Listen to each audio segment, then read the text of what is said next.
Well, he can join us next time. Yeah, we'll fly drones directly into your eyes, Jay, so you can enjoy the fun that we once did. Yeah, because flying drones directly into my eyes sounds like fun.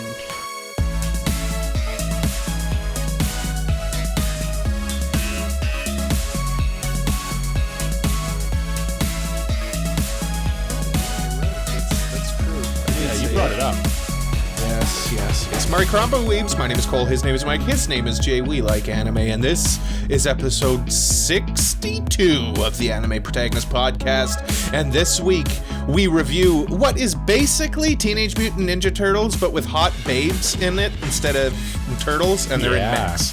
So we're going to review Bubblegum Crisis this week, and we're also going to review Crunchyroll's award nominations. Did I just blow Jay's mind? No, Jay was worried that he forgot to do some homework. I'm sure. You know what? We'll. I probably just misheard you. I don't have time. We'll I don't have time later. for you. We'll deal with it later. We'll deal with it later. Just shut it down. Jay, shut up and tell me what's on your mind. What's on my mind? So, this past week, I've been watching a lot of Yu-Gi-Oh videos on YouTube. Oh, okay. I mentioned this in our Discord. Yeah. Like the anime or the card game? Both. Jay's sneaky big into Yu-Gi-Oh. I've noticed this. I'm not big into Yu-Gi-Oh, but I like it. Do you play the Duel Link? You play the Duel Links app? No, I don't. Do you play the video games on your Switch and stuff like that? I used to, and I have it on my Switch, but it's not an often thing. It's just come up a lot of times. Yeah. But anyway, so I've been watching this guy on YouTube, and basically what he's been doing is he's been going through the anime duels and seeing if an opposite result could have happened. And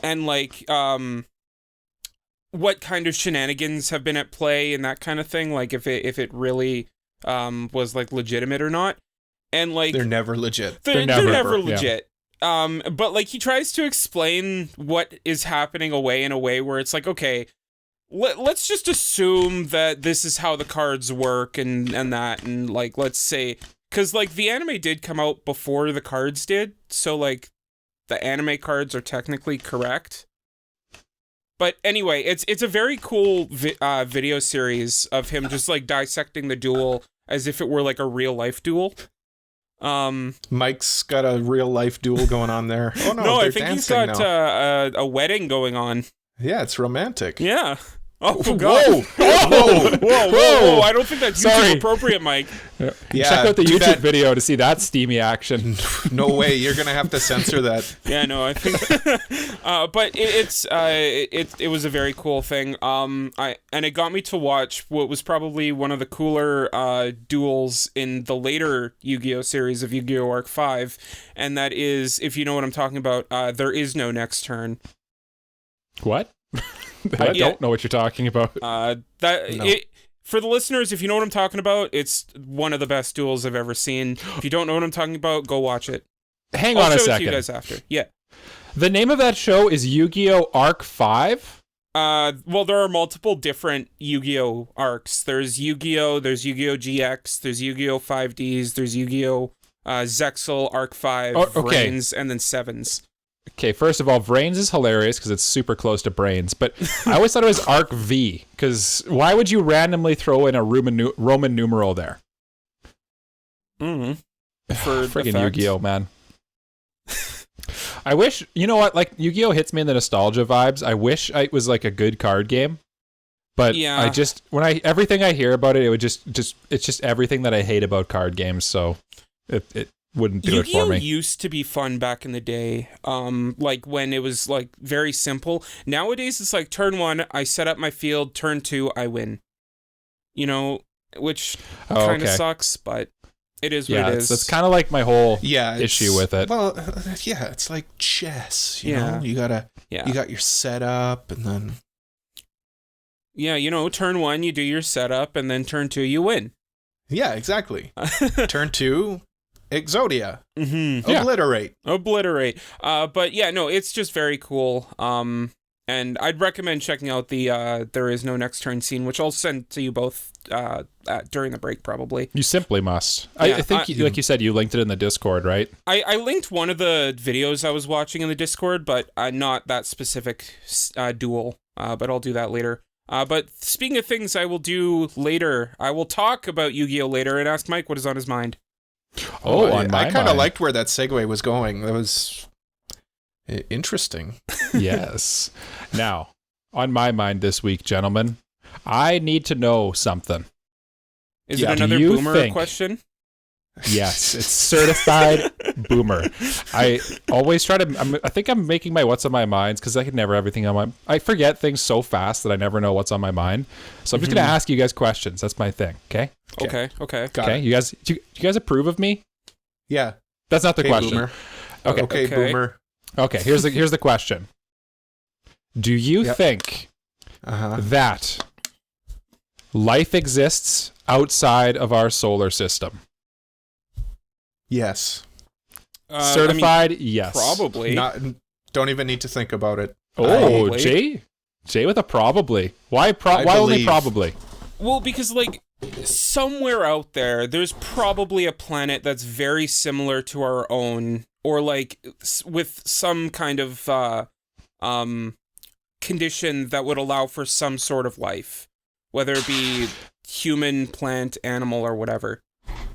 Yeah, that's kind of my logic too, is like the odds of there being nothing else out there is just too low. You know what I mean? Like, yeah, there's an infinite number basically of like other other solar systems out there that like, what are the odds that none of them would have? Yeah, it's astronomically low. Yeah. Yeah. But I will say that I do not personally believe that like little green men or little gray aliens are coming to Earth and testing on people. That's not my belief. I think it's just the government, and I think that they want you to think. Totally they want you to isn't think. One of us in this podcast waiting to do that. Yeah. Wait. What are you waiting to do, Jay? This podcast itself isn't proving your theory wrong in and of itself. Oh no. Yeah. Jay just admitted that he wants to probe us, Cole. Well, he already did earlier. Yeah. Did he? Yeah. Yeah. Oh no. Speaking of things I want to do, Mike, what's on your mind? I didn't even put that together. Oh boy. Oh boy, oh boy. Oh boy, we have fun here. Gee. This is classic AniPro antics. Yeah. Wow. This is what you came for. It's always great when we reference it in third person like that. It really just takes the comedy up like several notches. This is what the people come here for, Michael. This is what they love it for. They love how like ultimately cringe we are. But for real though, like aliens, what do you guys think? Do you think there's little gray aliens out there? I know we meme about Jay being a gray alien, but I don't know. I don't know about that. Okay, you know me. I love this stuff. I know. That's why I wanted to bring it up. Mm-hmm. But honestly, I'm 31 years old, and I've constantly been like looking for stuff, UFOs and whatnot. Yeah. Never seen anything. Oh, that's right. Yeah, you've never seen a UFO. I have. Never. I know you have. Well, you work with them. No, Jay, I can't talk about that. The only thing I've ever seen is like easily explainable. It was just a meteorite, but like an abnormally bright one. Yeah. Should I tell my alien story? My UFO story? Yes, please. Okay. Sure. So my cousin and I and my sister were driving home late at night, and we lived in the country at the time. So then like over a farmer's field, because we live in the prairies, so it's like there's lots of fields pretty much everywhere. And we see like this like ball of light in the sky. And we're all kind of like looking at it, and we're like, didn't really say anything. We're all like kind of like, it's like starting to like move a little bit, and we're like, do you guys see that? The thing in the sky? And we're all kind of like, yeah, what is that? And then it just kind of like zipped away. And then we were like, oh, okay, what was that? And in hindsight, now as a 30-year-old man, what I personally think we saw, and I used to think it was a UFO. Yeah. But now I think a farmer just had a drone that we didn't know what drones were at the time. Because this would have been like. What would a farmer have a drone for, though? Farmers have drones. Yeah, everybody knows that. Farmers love drones. I've drones? never been out in the country on a farm, so this is like I have right over my head. My family doesn't have drones. You got drones everywhere. All the farmers have drones. I mean, I guess You're like there's a no law saying a drone. farmer can't have one, but No, I think I think they use them to like look at their crops. So like actually fly a drone out there to like look at their crops and stuff. Honestly, that makes sense because it's an easier way to look and see if anything's ready to harvest or not. Yeah, you just fly the drone around. And plus, drones are fun, right? Oh yeah, drones are fun. Remember that time we got Mike? Remember that time we got little tiny drones? They were like no. little helicopters. Oh yes. All we would do in the is old apartment. Yeah, all we would do is fly them at each other. Straight into each other's faces and blast their eyes out. Good times. Oh, yes. As Jay's like, I wasn't there. Well, he can join us next time. Yeah, we'll fly drones directly into your eyes, Jay, so you can enjoy the fun that we once did. Yeah, because flying drones directly into my eyes sounds like fun. It is. It was a lot of fun. Yeah. It's kind of like wrestling. Oh, that's good timing for that, Cole. It's kind of like wrestling with your boys. It's fun. Yeah. Just oil them up and go. All right.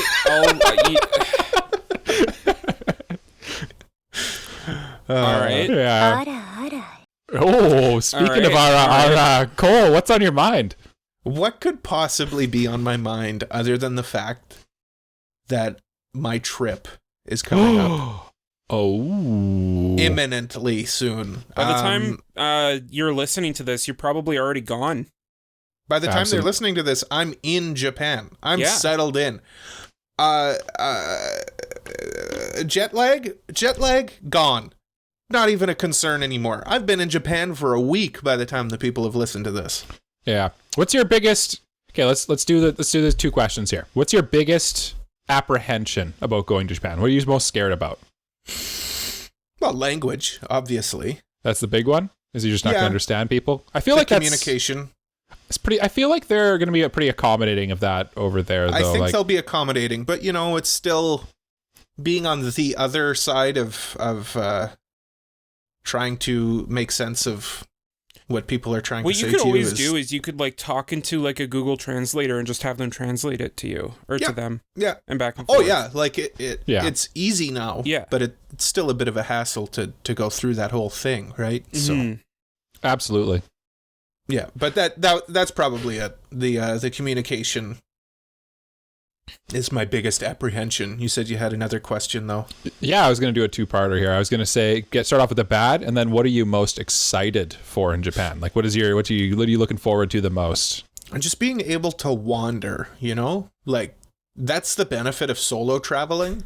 I can just do whatever I want. Yeah, I know. Well, I'm kind of jealous of you. Actually, it's going to be kind of fun. Yeah. Are you going to go to take a picture of Shibuya and say, "Look, they stole this from Persona 5"? I forgot to add the crickets drop. Oh. You could do that in Akihabara too. That would only work for us, Jay. If I post that on the gram, people are going to be like, "What? What is he talking about? What is he talking about? That strange boy." Let's get him. I'm pretty sure it's a pretty prominent meme that like people think that Shibuya is from Persona 5. Is it? Yeah. I have not heard this meme. So the meme is essentially that there was another game that came out that had Shibuya in it, and people were ragging on it because Shibuya was also in Persona 5. Oh, I could see that happening. Okay, yeah. I could see that. People are pretty it's like silly. Between Shibuya and Akihabara, like they're in like many games that are set in Tokyo. That's exactly why the meme spawned, right? Yeah. Like it's why it's literally your real place in Japan. So like of course it's going to be in Japanese media. Yeah. Right?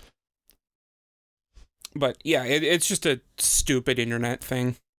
Yeah, like everything on the internet. Oh yeah, most things on the internet are, including this podcast. Yeah. Tell us more about your magical trip to the magical land of Japan, Cole. I'm starting to like not be so concerned about traveling there. I just want to get there, Mm-hmm. I just want to be there at this point. Mm-hmm. Yeah. And because the worst part is getting there, right? Yeah. I guess the other thing is the time change. That's been really weighing on my mind recently is like how I'm going to adjust, that jet lag getting there. You could do the adjusting before, right? Because what day do you leave? Monday. So I guess you could spend I guess you really can't because you've kind of booked up the weekend. But I was going to say you could spend some of the weekend kind of like getting into that. Yeah, I know. But the weekend is busy because as someone who's traveled to the other side of the world, it's going to be annoying for maybe like a day. And like when you arrive there, you're going to want to go to bed like desperately. But after maybe like a day or two, you'll be fine. Yeah. I don't even remember my jet lag because I've been to London. Oh, okay. Okay. And I don't even really remember having jet lag. Mm-hmm. But I mean, how long ago was that trip? It's extreme. That was, Mike, when did I go? Maybe 4 years ago? 4 or 5 years ago? Yeah, 4 or 5 probably. That sounds right. But the time change to London is like 6 hours compared to 15. It's like double. This will be like your day is their night, and this is completely different. This is a whole new stack of cards. But cool. Yeah, it shouldn't take more than you'll be okay. Cole, don't worry, you'll still be able to talk to me because I'm a night owl. Oh, I know, you'll be up. You're gonna be up in the Discord, like being like, "Hey, anyone up?" And I'm gonna reply to you and converse with you while you're in Japan. While I'm there. Well, and I'm up person. I'm up at 4 a.m. too, so that's like 4 p.m. there. So it's 7 p.m. Is it? Yeah, you'll be up. You'll be enjoying some nice some food in Izakaya. Yeah, just hammered. Just drunk. Here's another question, Cole. Is there anything that you're specifically looking forward to, like shopping for or buying while you're in Japan? No, not really. I do want to I want to buy something. Like, of course, I'm a weeb, right? Yeah. But I don't want. I want to get something cool from Japan. Not Cole, necessarily some anime I thought of stuff. something that you might like. What if you get a Japanese copy of Volume 1 of Bocchi the Rock? That would be cool, but like I said, feel like I don't want to get not timeless. You need something more timeless, I think. Yeah. Like, of course, the cliche one would be like buy a sword, but then it's like, how do I get it back? At the same time as well, like you already have swords, so like I know, but like it's from Japan. Yeah. You know, what'd be a cool thing to get actually, and would actually be kind of a cool choice. Would be to get like a yukata or something like that, I was thinking the same thing too. That I was gonna bring that up as well. Like some kind of like clothing that you can only get there or something like that. Yeah. That could be an option. Or, a mug. Just comes back with like 15 mugs, one for each of his friends. Yeah. Find a cool rock somewhere. I don't know. Hey, a cool live rock salamander. A rock would be something cool. Just save all your tickets for the train from Japan. Just save all your train tickets. Well, like, I still have, like, my subway card from London, little things like that you'll hold on to, but, you want something cool from there. Something that's quintessentially Japanese. I think you'll when you go there, you'll kind of just see something and be like, that's it. You know what I mean? That's the one. It's kind of hard to decide on what you want to look for when you haven't been there yet. Yeah. And I've got 2 weeks, so And once you're, like, actually there, you're going to probably wander the entire country for the most part, and you're gonna run into different stores, different places, see different things, and something will jump out at you. You're gonna be like a real life anime character, Cole. Wow. But what was I gonna say? I don't remember. Do you guys hear that? Oh, I do hear something. What is that? It's the return of an old friend. Live from AniPro Studios, the news. Ooh, the news. What do we have in the news? Well, it's kind of the news. We didn't know exactly what kind of segment this would be, but we're going to just discuss the Crunchyroll Award nominations, because everybody likes dunking on Crunchyroll, so it's our turn. Let's talk about the nominations that they had. I want to point out something before we start recording. Yeah. Yes. The Crunchyroll Awards. We are recording, right? Oh, goodness gracious. We're in trouble. Before we go, I want to just point out that the Crunchyroll Awards have shifted to doing something that we do not do with our awards. They do not include the fall season in their awards anymore. So you will see no Chainsaw Man here. You will see no Blue Lock. You'll see no Bleach. It is only winter through summer. And that's caused a lot of discourse on social media because a lot of people are angry. That's why I wanted to bring it up. It's a little odd, but I mean, there we go. There's our first discussion point. That's a little. Yeah. They're only doing 3 seasons, or are they including last? I think they're including last winter? Fall, like fall 2021. Then they're trying to be like the Academy Awards. Just run it. Just run it for the year. Run it for the year. Yeah, I don't know. I don't know what they're doing because I guess it'll make more sense going forward. But this year's awards. I'm pretty sure it's just 3 seasons. I don't think I see anything here from 2021, but I could be wrong. I think. I think Ranking of Kings started fall 2021. Anything else? I thought it was winter, but we'll get there. So, and we're starting this list from the bottom up, right, Cole? So we're beginning with. We're beginning with the best voice actor performance English. Now, Mike, this is my domain. This is your domain. Are we all looking at this right now? Are we all I sure am. I know Jeremy Lee is on here, and I always like her because she's Makoto. So yeah, let's go. Mm-hmm. She'd get my vote. We got Amanda Lee as Marin Kitagawa. Honestly, I'm gonna be completely honest with you guys here. I only know I've only actually seen 2 of these in English. Oh, actually, no. I've seen Kage. I watched Ranking of Kings. Kage is on this list. Kage from Ranking of Kings Core 2. Mm-hmm. Mm-hmm. Okay, so it's only Core 2 that's included in this list. That's there you go, Jay. So that's winter. That's interesting. Zach Aguilar from Cyberpunk. I watched Cyberpunk dubbed, and I watched Dragon Ball Superhero dubbed, and they have Gamma 2 on here. Yeah. For me, this is not a super controversial list. I didn't really vibe with the English Spy Family, and I didn't really vibe with the English My Dress Up Darling, but Amanda Lee as Marin was pretty good. I'd say she's good, or Kage from Ranking of Kings would be my pick. Jay, any on here? I know this is tough for... Yeah, it is a little tough. Like Cole said, I am leaning into Jeremy because she's also Asuna from SAO. Yes, she is. But you guys haven't watched Kotaro Lives Alone, have you? No, I haven't. No. I do want to watch it though. This one's usually just based on which actor I like. Yeah. But I know like Zach, like everybody praised the Cyberpunk dub. He was good. So that'd probably be a good one too. But is there anything else anybody wants to? At the same time, like it's kind of weird because both Sungwon and Amanda Lee are both like social media influencers on top of being voice actors. So it's kind of like, I don't know if that'll influence the vote here, because like they have a following outside of just them being voice actors. You know what I mean? That's just part of being a person in media these days, though. Is you can't be online and not have a social media presence too, or else you're not. Yeah, but I just mean like which one's a byproduct of the other, and it seems more like the voice acting is kind of taken as the byproduct of the social media thing, rather than the other way around. That's interesting that you bring that up, because I actually have some things to say in our review similar to that about the voice acting in this show. But maybe we should move on to the Japanese, your guys' realm here. Yes, sure. Let's move on to Japanese. We don't need to go through all of them. Just pick out any that really stand out. I mean, on here, as far as like where my vote would go, it'd probably go Yuki Kaji.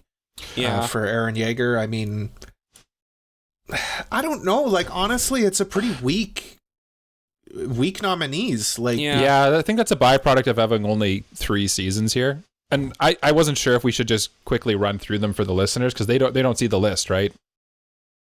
Well, they can look them up. If we run through every one of them, we'll be here all day. Okay. Yeah, I am kind of leaning toward I Feroz for Jolene.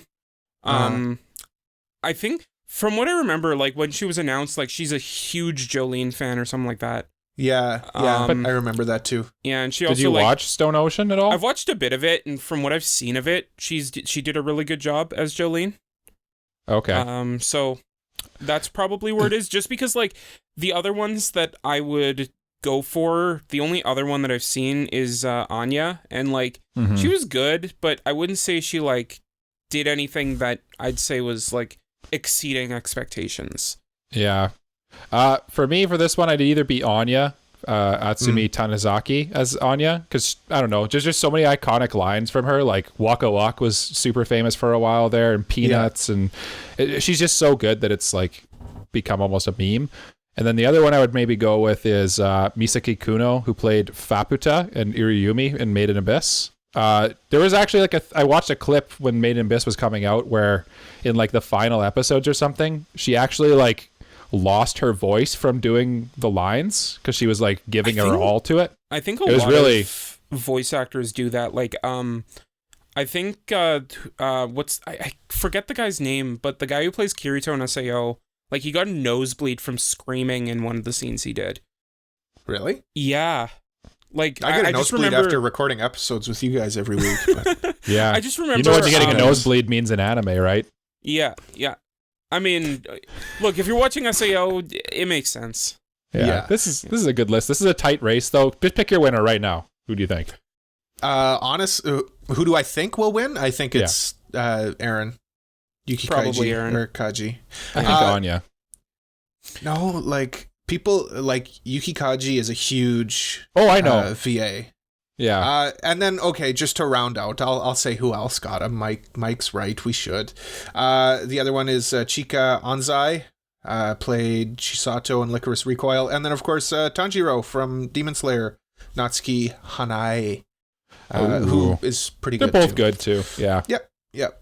Best romance we'll move on to. I'll just quickly run through them. Call of the Night, Kaguya-sama, Love is War, Komi Can't Communicate, Love After World Domination, My Dress Up Darling, and Shikimori's Not Just a Cutie. How is that in this list? And also, it's important to note that Komi's only the second half, the second part or whatever. Yeah. Oh, yes. I think there's one clear winner here. It's Kaguya-sama. It's Kaguya-sama, right? Yeah. I am impressed that Love After World Domination is in here, though, because I've heard a lot of like positive things about that show, but I personally have not seen it, so I'm just kind of like giving it props. I have seen it.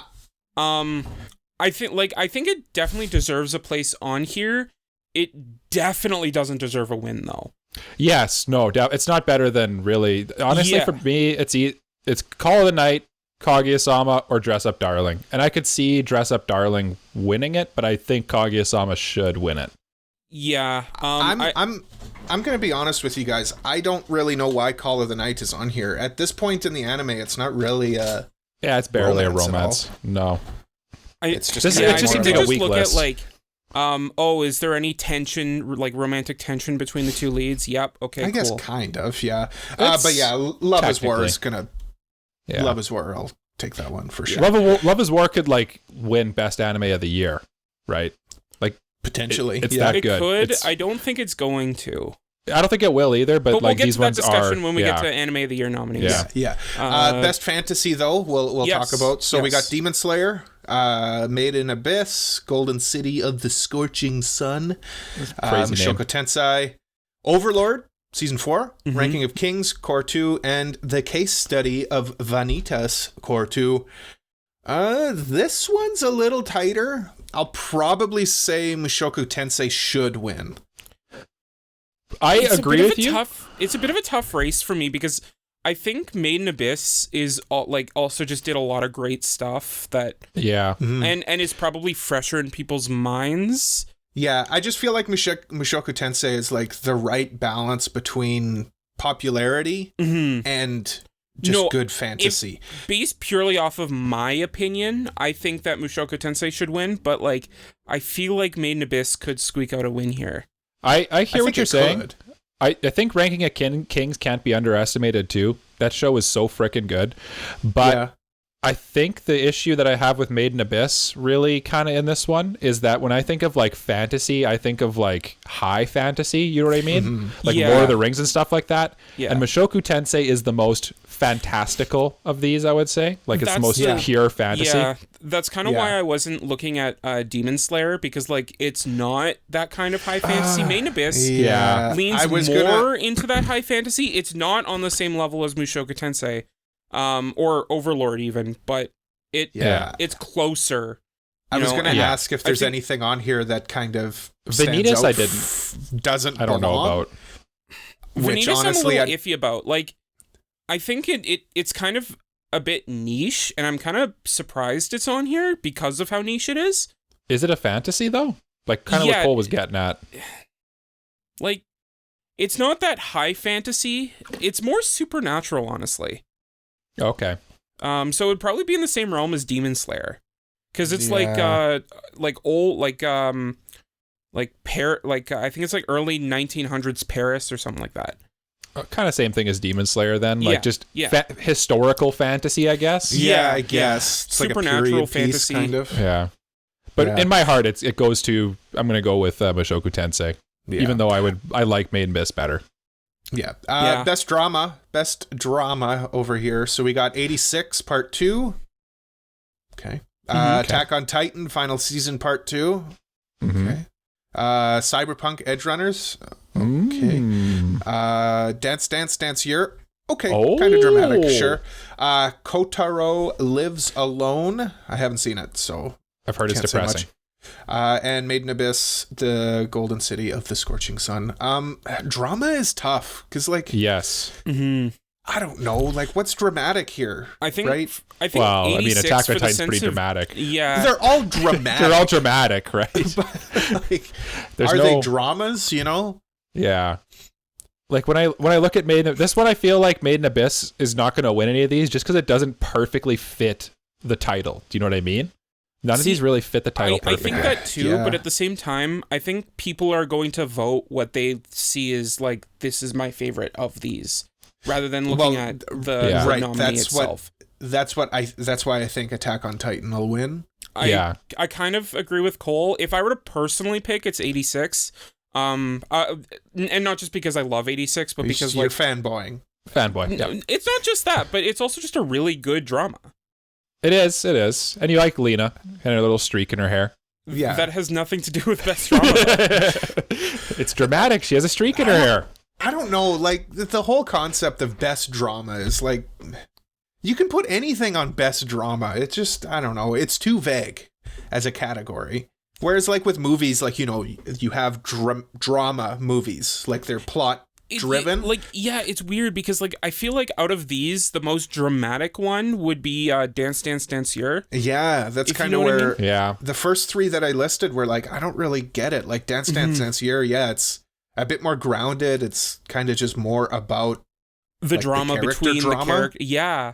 where So- like Attack on Titan, 86, Cyberpunk, like those are all kind of like like genre shows, like sci-fi, action, fantasy. You know, it's Yeah, Like, I mean, they're like not- I get the drama behind them because like there is a lot of character in like impact Sure. that's in the show, yeah, but it's not just the character drama that drives For the sure. show, right? Yeah. But you're never going to have, like, nowadays you kind of have to have a mix of everything to be successful, right? So Yeah. that's kind of why. absolutely, Right? absolutely. Yeah. Like, I'm just I know, saying we're discussing. That's what we're doing here. just providing commentary.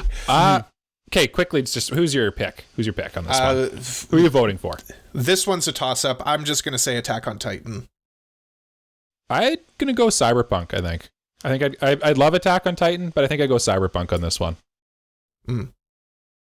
I would probably vote Cyberpunk, but I think Attack on Titan will win. Oh, okay. Jay, what would you Yeah. vote? Oh, I- you already said 86. I said 86, but I think either Attack on Titan or Cyberpunk would win. Okay. Yeah. Best comedy.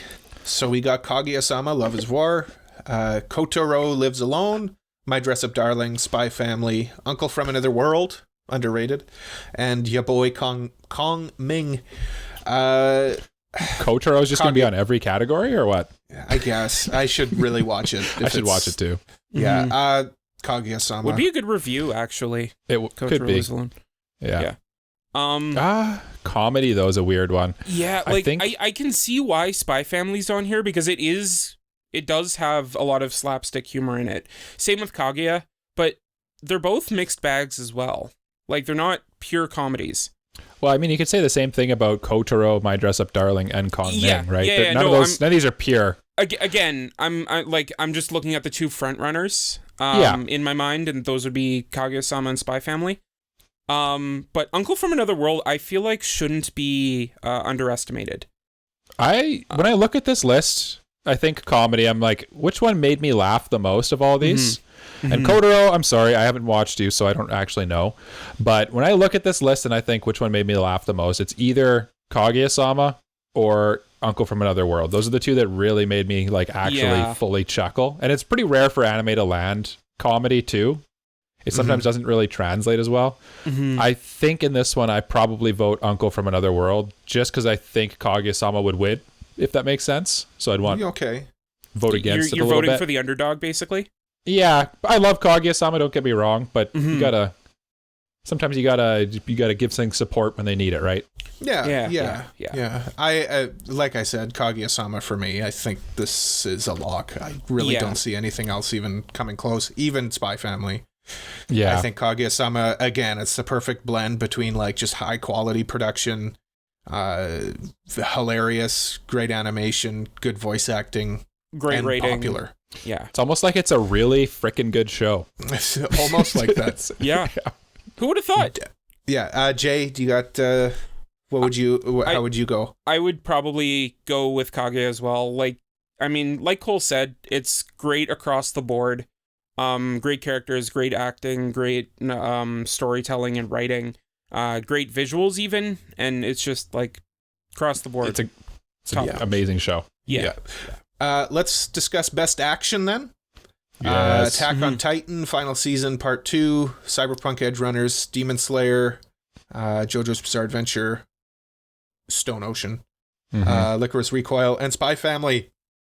This one's honestly a little tough. An interesting one. I have a solid winner. I have a solid winner. Do you? Because again, when I'm same way as I approached my last ones, how I approach these is like, which one is the most action? What is action? Action makes my heart pound. I'm watching it. I'm on the edge of my seat. You know what I mean?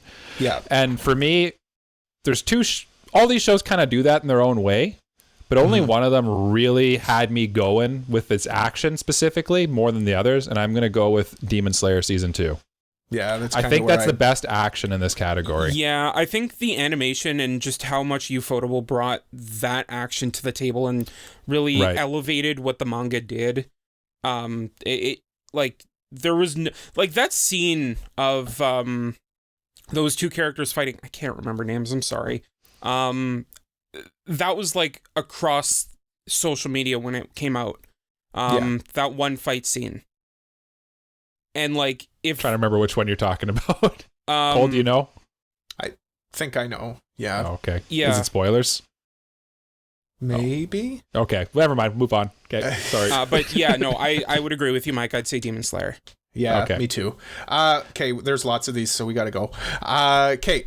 Next one is Must Protect at All Costs. I like this. Anya Forger from Spy Family, Boji from Ranking of Kings, Kage from Ranking of Kings, Komi Shoko from Komi Can't Communicate, Kotaro Sato from Kotaro Lives Alone, and Marin Kitagawa from My Dress Up Darling. That's a weird one to throw in there. It's a very weird like, that's kind of what I was thinking when I saw this. I don't really get the Must Protect vibes. I do. I think Marin definitely has protect energy, and it's sneaky. You don't think about it because you got the waifu goggles on, but when you think about her, she is really wholesome, right? Sure, yeah. And you want to protect her dream of becoming a cosplayer. Gojo's a self-insert, right? And you want to protect Marin. Okay, but Anya's going to win this. Anya's going to win this. Yes. It's either going to be Anya or Boji, I think. Boji's a strong contender, and Cole's just shaking his head because he doesn't know Boji that well. I'm just thinking popularity here too. But like, yes, you gotta it's a popularity contest. It is a popularity contest, and I think in terms of the popularity, it might lean towards Anya, but people might also be forgetting how much people liked Boji in Ranking of Kings, and that might just to tell you the protect energy of Ranking of Kings. It has 2 characters in this category. Yeah. 2 of the 6 are from Ranking of Kings. Yeah. Well, and they're both valid. We got Best Supporting Character next. Tight race here.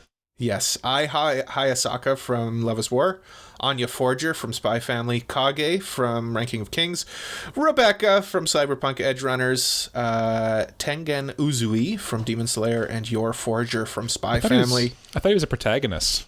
Interesting. Interesting thought, Mike. I'm just going Rebecca because that's where my vote's going. I don't think she's going to win, but...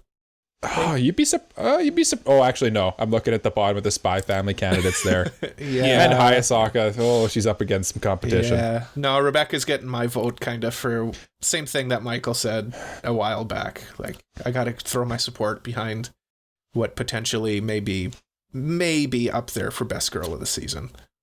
Yeah, she's probably getting my vote too, but she has no chance of beating these other giants here, honestly. No. Honestly, I could see Uzui winning this as well. People liked him a lot, but Yeah. I think Yor probably takes it at the end of the day because everyone will be like, have voted for Anya too many times. Yeah, I kind of agree with that. Yeah, it'd probably be Yor. What do you think, Jay? Well, I'm gonna go with the dark horse, I guess. I didn't know that this was gonna be a dark horse pick. Hayasaka was my vote. I'm not that surprised. Just like at the end of the day, like she was the character that really entertained me the most out of all of these, and just like she's also just part of a really good show, and she does a good job of supporting the leads. Like she's literally a support to Kaguya. Yep. What about best main character? So we got Boji from Ranking of Kings, Chisato from Licorice Recoil, Davido from Cyberpunk Edgerunners, Eren Yeager from Attack on Titan, Lloyd Forger from Spy Family, and Marin Kitagawa from My Dress Up Darling. I have a hot take here. Yeah, go ahead. For me, yeah, it's Marin. Okay. I don't think that's a hot hot of a take. Yeah. No? I think the hot take would be Chisato from Licorice Recoil. That's probably the biggest stand. Like, she was very popular, but I don't think she's in the same tier as these other characters. Exactly. That's why I think it's the hot Yeah. take. Like, she was popular, but I don't think she's going to win against these juggernauts. I honestly don't know who I'd vote for here. I'm kind of in the same boat as you, Cole. Like, Eren Yeager, he is a main character, but, like... He's not really the main character of the show anymore. That's kind of the issue I had, is he's not super present in that final season part 2. Yeah. It's an ensemble cast, so he's not really the main Boji, character. strong candidate. Okay, but even like David Martinez too, it's like, well, again, it's like a ensemble cast, so a lot of the show is carried by the side characters more than even him. At least for that one, though, the show centers around him, I would say. Like, the show is about his story. Yeah, right? They all his center story around him, but I think it just takes away some of it from having that really strong supporting cast. Whereas I'm kind of coming around to what Mike said. My Dress Up Darling, like, it's really just Marin and Gojo. Yeah. Right? So, like, your attention is split up between less people, so more of your bandwidth for character attention is taken up by Marin. I think I kind of got to go with Mike on this one. It's a good pick. Glad to hear it. What about you, Jay? I kind of see where you guys are coming from, and I do agree with that take, but I want to pay attention to some other characters here, and we didn't really talk about Lloyd Forger yet, and I want to talk about him a bit because I really like his story of like having to kind of like jump into this new world of like taking care of a kid, having a family, and using this family as like kind of his mission. And I don't know, I just thought that was really interesting. And I like Marin, I do like, but for me, I don't really see her as like best main character. So yeah, I'm gonna go with Lloyd. Okay, there's a lot of these. There's a lot left, yeah. I was just going to say. So we got to just like... We got to zoom a little bit. Let's just zoom, yeah. Zoom and just quick if you got anything to say. We still got some time, but... Well, there's lots. There's like I know. categories there's like, left. Yeah. Okay, best director. I'll just say the names of the shows because I'm not butchering people's names. Let's skip the mailbag this week. Let's give this that extra 5 minutes that we need. Okay, sure. Okay. So Demon Slayer, Cyberpunk Edgerunners, Spy Family, Licorice Recoil, Ranking of Kings, and Attack on Titan. For direction, Cyberpunk. Don't even need to think about it. Or Demon Slayer. Do you need to think about it, Cole? It sounds like you need to think about it. No, Cyberpunk. It was just far more unique than anything else on here. The one that stands out to me here is probably Licorice Recoil. It is good. Call of the Night should be on here. It's Cole's stands on his table. That's all I'll say. Call of the Night Cole's should be on fuming here. with rage. I'm not fuming. I just think it should be on here. Jay, what do you think? I'm going with Spy Family personally. Sorry, Mike, go ahead. Oh, no, I was were waiting gonna for say Jay to something. explain his choice. I was just going to say my choice. But Jay, why Spy Family? I just thought it was the best directed show of the ones I watched, and it just how they tackled the animation style in both seasons was really well done, and great show. As much as I love Demon Slayer and Attack on Titan and Ranking of Kings, I love Studio Trigger, and I think they're amazing directors, and I can't go against Cyberpunk for direction. Yeah. Simple as I got that. Yeah. Best anime song. So we've got Chiki Chiki Bam Bam from Gonna win your this. boy Kong Ming. Comedy from Spy Family. We've got My Nonfiction from Kaguya-sama Love is that's War. the rap ED. Oh my god. New Genesis from One Piece Film Red. Choice. Shall We Dance from Shadow's House, and The Rumbling from Attack on Titan. Ooh, the Rumbling Strong ending category there. I mean, let me just say that one that is on my playlist that I never skip is Chitty Chitty Bang Bang. Chitty Chitty Bang Bang, yeah. That is a banger song. That's for me. For me, that's mine. Comedy's a good choice too. Comedy is good. What's your choice, Jay? I'm gonna go with The Rumbling. It defined winter, and like even after winter, people were still listening to The Rumbling. Like it, I think it blows all of these out of the water.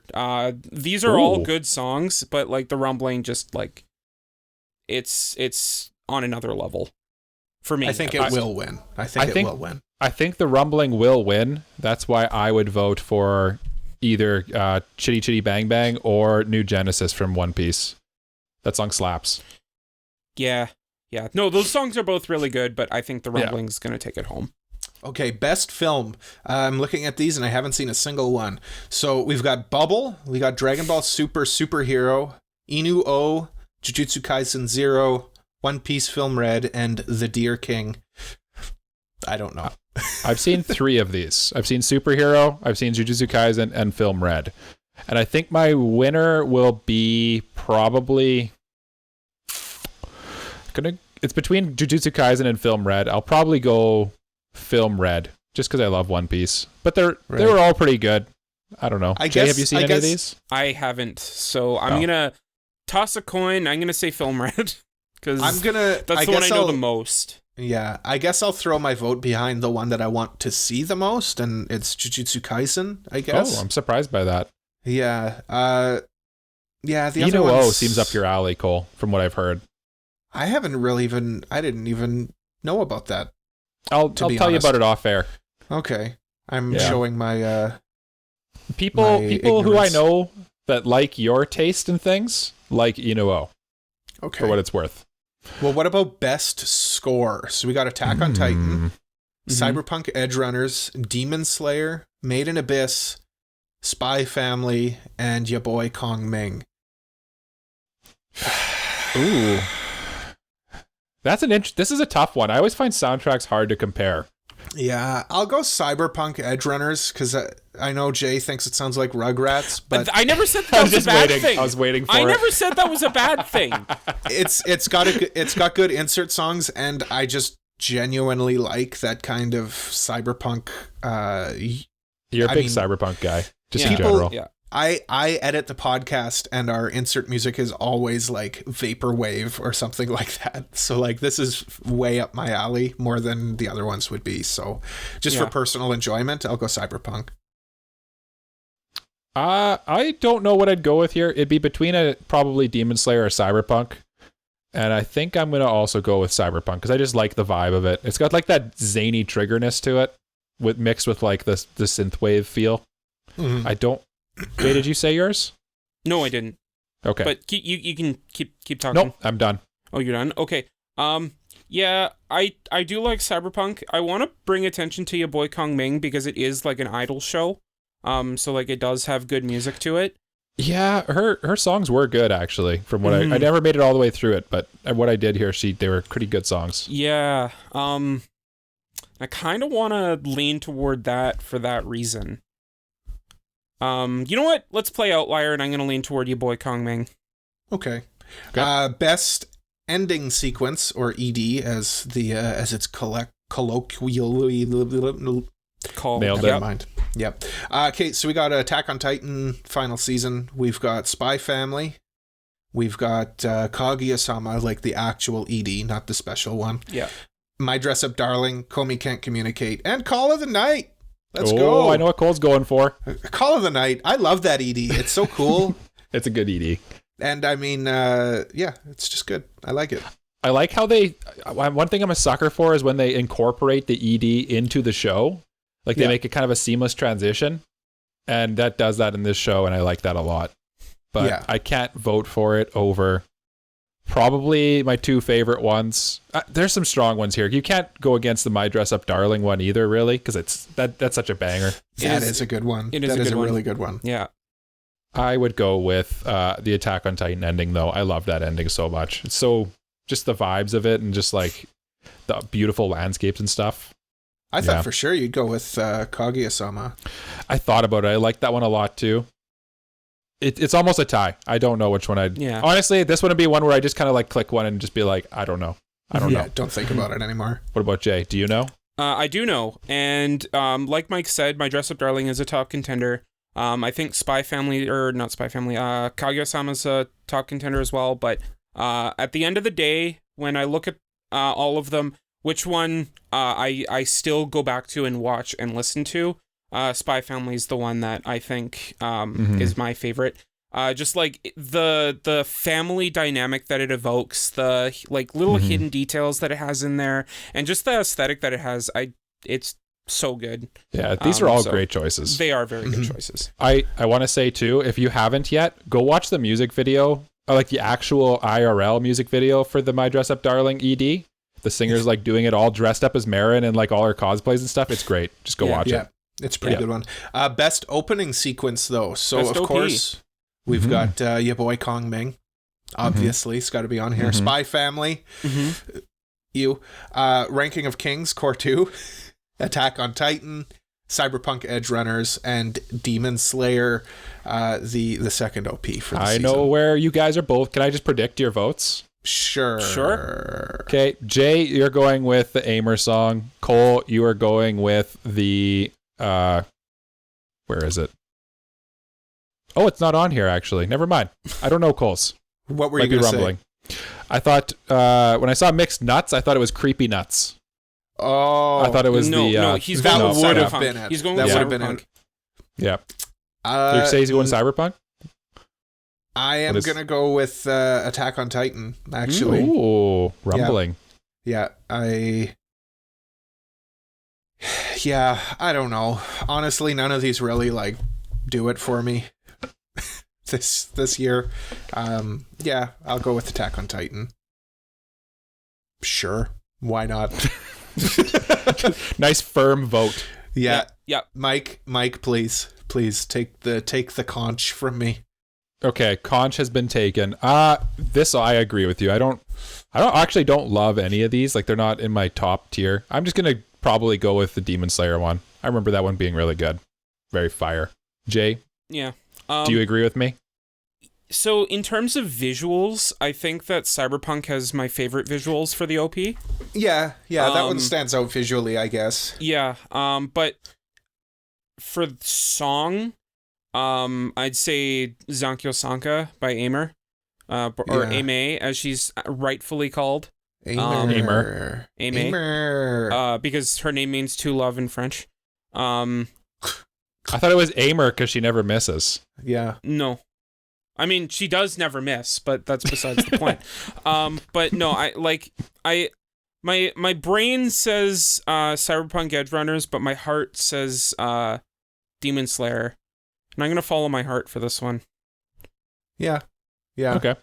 Honestly, hot take, I like the other Demon Slayer OP from this season. I like the Lisa one more. It's a good song. I prefer this one. But let's move on. Let's continue with Best Continuing Series. See that? Yes. That's a good segue. Yes. Yes. Okay, so we got Attack on Titan, we got Demon Slayer, we got Kaguya-sama, we got JoJo's Bizarre Adventure, and Made in Abyss. Attack on Titan. I think it's gotta be Attack on Titan, right? As much as I love Kaguya-sama and Made in Abyss and Demon Slayer, JoJo's I love. I haven't watched Stone Ocean, but Attack on Titan was just like nothing was that peak. You know what I mean? Yeah. Nothing hit that level for me. Jay? So because we have to pick it up before we go into break, I'm just going to say Kaguya and move on. Okay. Okay. Got 4 more to go. Top 4 Okay. here. Best New Series. Call of the Night, Cyberpunk Edgerunners, Licorice Recoil, My Dress Up Darling, Spy Family, Your Boy Kong Ming, It's Cyberpunk Easy. Yeah, you're right. You're right there. It is actually definitely Cyberpunk. I could see as a huge fan of My Dress Up Darling, I could see that one getting my vote in this one though. Yeah, Call of the Night would be my backup, but Jay? Yeah. I'm picking Spy Family. Let's keep going. Keep it going. Okay. Oh. Okay. Best We're not running animation. that far behind. Okay. Best animation. Let's Mike, go. We've been recording for an hour. Let's go. Best animation, Akebi's Sailor Uniform, Attack on Titan, Cyberpunk Edgerunners, Demon Slayer, Ranking of Kings, and Spy Family. This one's a little trickier. I'll go Is it, though? Demon 'Cause Slayer. there's- I'm going Yeah. Demon Slayer strictly Yeah. for animation. Yeah. Best That animation. is the category. For best Yeah. animation, yeah. How do you I'm actually impressed that Akebi's is in here though.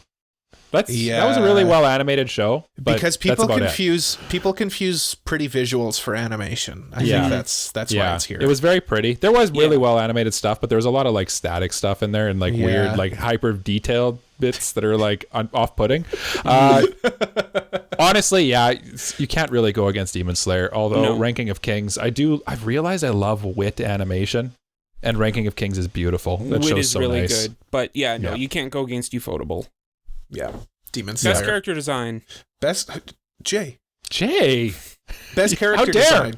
Best character design. Do I even need to continue past Cyberpunk Edgerunners? yes, Okay, Demon Slayer, JoJo's Bizarre Adventure, My Dress Up Darling, Ranking of Kings, Spy Family. You already know my vote, Mike. yeah, my vote's the same. But I could also see, I could definitely see JoJo's winning this because it's JoJo character designs. People will vote for them every time. Yeah. Yeah. Like I am. Let's go. There you go. Oh, gross. Disgusting. Best Maybe original. watch JoJo's, Cole. I can. This is based on character design. I can see the characters. Best original anime. We got Birdie Wing, Golf Girls Story, Healer Girl, Licorice Recoil, The Orbital Children, Vampire in the Garden, Yuri Really? Deco. Yurei Deco's This in here? is- This is a bad list. This is the worst list on here. This one's bad. I guess Licorice Recoil, because it's the only one that I know anything about. Like, where's Cyberpunk? Like, okay, it's based on a video game. That's probably why it's not. Yeah. I don't know. Like, isn't Uri Deco like based on Tom Sawyer No. or something? Well, it takes like a very vague influence from it. Cyberpunk's like based on, it's in the same world as the game. This is a It's a bad different category. story. Let's just go with Licorice Recoil and move on. Jay, do you have, Yeah. do you disagree? No, I mean, Birdie Wing is probably the only other one that people actively Yeah. remember. I heard Birdie's Wing was okay. Yeah, but Licorice Recoil, I think, like, it's up with the other, like, juggernauts that aren't original anime, so I Yeah. think you have Yeah. to go with Licorice Recoil here. Yeah. Okay, last one. Big dog time. Yeah. Anime of the year. We've got Attack on Titan, Cyberpunk Edgerunners, Demon Slayer, Licorice Recoil, Ranking of Kings, and Spy Family. Michael. Oh, you want me to go first? Yes. You want me to get trashed by people first about my pick for anime of the year? Yes. I can tell you what you it's already definitely picked not. Anime of the year. It's definitely not Licorice Recoil. And yes, Jay, I did pick anime of the year. I don't remember what I picked though, because my memory lasts 10 seconds, so I'm like a goldfish. Do I go Attack on Titan? Do I go Cyberpunk? Demon Slayer? Ranking of Kings? Spy Family? This is a pretty solid list. That's a solid list. I'm impressed Edgerunners is on here. Shows they got taste. Shows they got class. Same with Ranking of Kings. They know what they're talking about. I'm going Attack on Titan Final Season Part 2. Same things I said earlier. It's just when I think of this year, that's what I think of is Attack on Titan. Even though it's faded a little bit because it's been so long, it's still massive. Yeah. Jay? Like a Titan. See, I think that despite the fact that it's so massive, it's a sequel, which means that like it had its time to gain its following over many, many years. And Spy Family was the one I voted for in ours, and it was new. It just gained its following with its anime coming out this year and only this year. So I'm gonna go Spy Family. Okay, that rationale is stretching the limits of my comprehension. I was trying to Cole, follow why it don't to you say like Attack on Titan? Let's move on. It's cyberpunk. Jay Spicy. Jay's spicy, but it's I can cyberpunk tell. actually.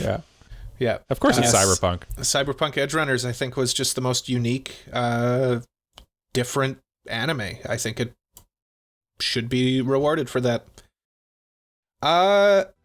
Let's go to a break right now. Okay. Wait, Cole. What? We have to ask them a question. They're waiting for a question. Mike, ask them a question, quick. Quick. Off the top of the dome, tell me, what do you think will win the Crunchyroll Anime Awards of the 2020-23 year? 2020, Jay, save me. No, that's a bad one. What was your best character design of all time? What's your favorite character design of all time? All time. Okay. Yeah, I like it. I like that question. I like it. That's a good question. Okay, now let's go to an break.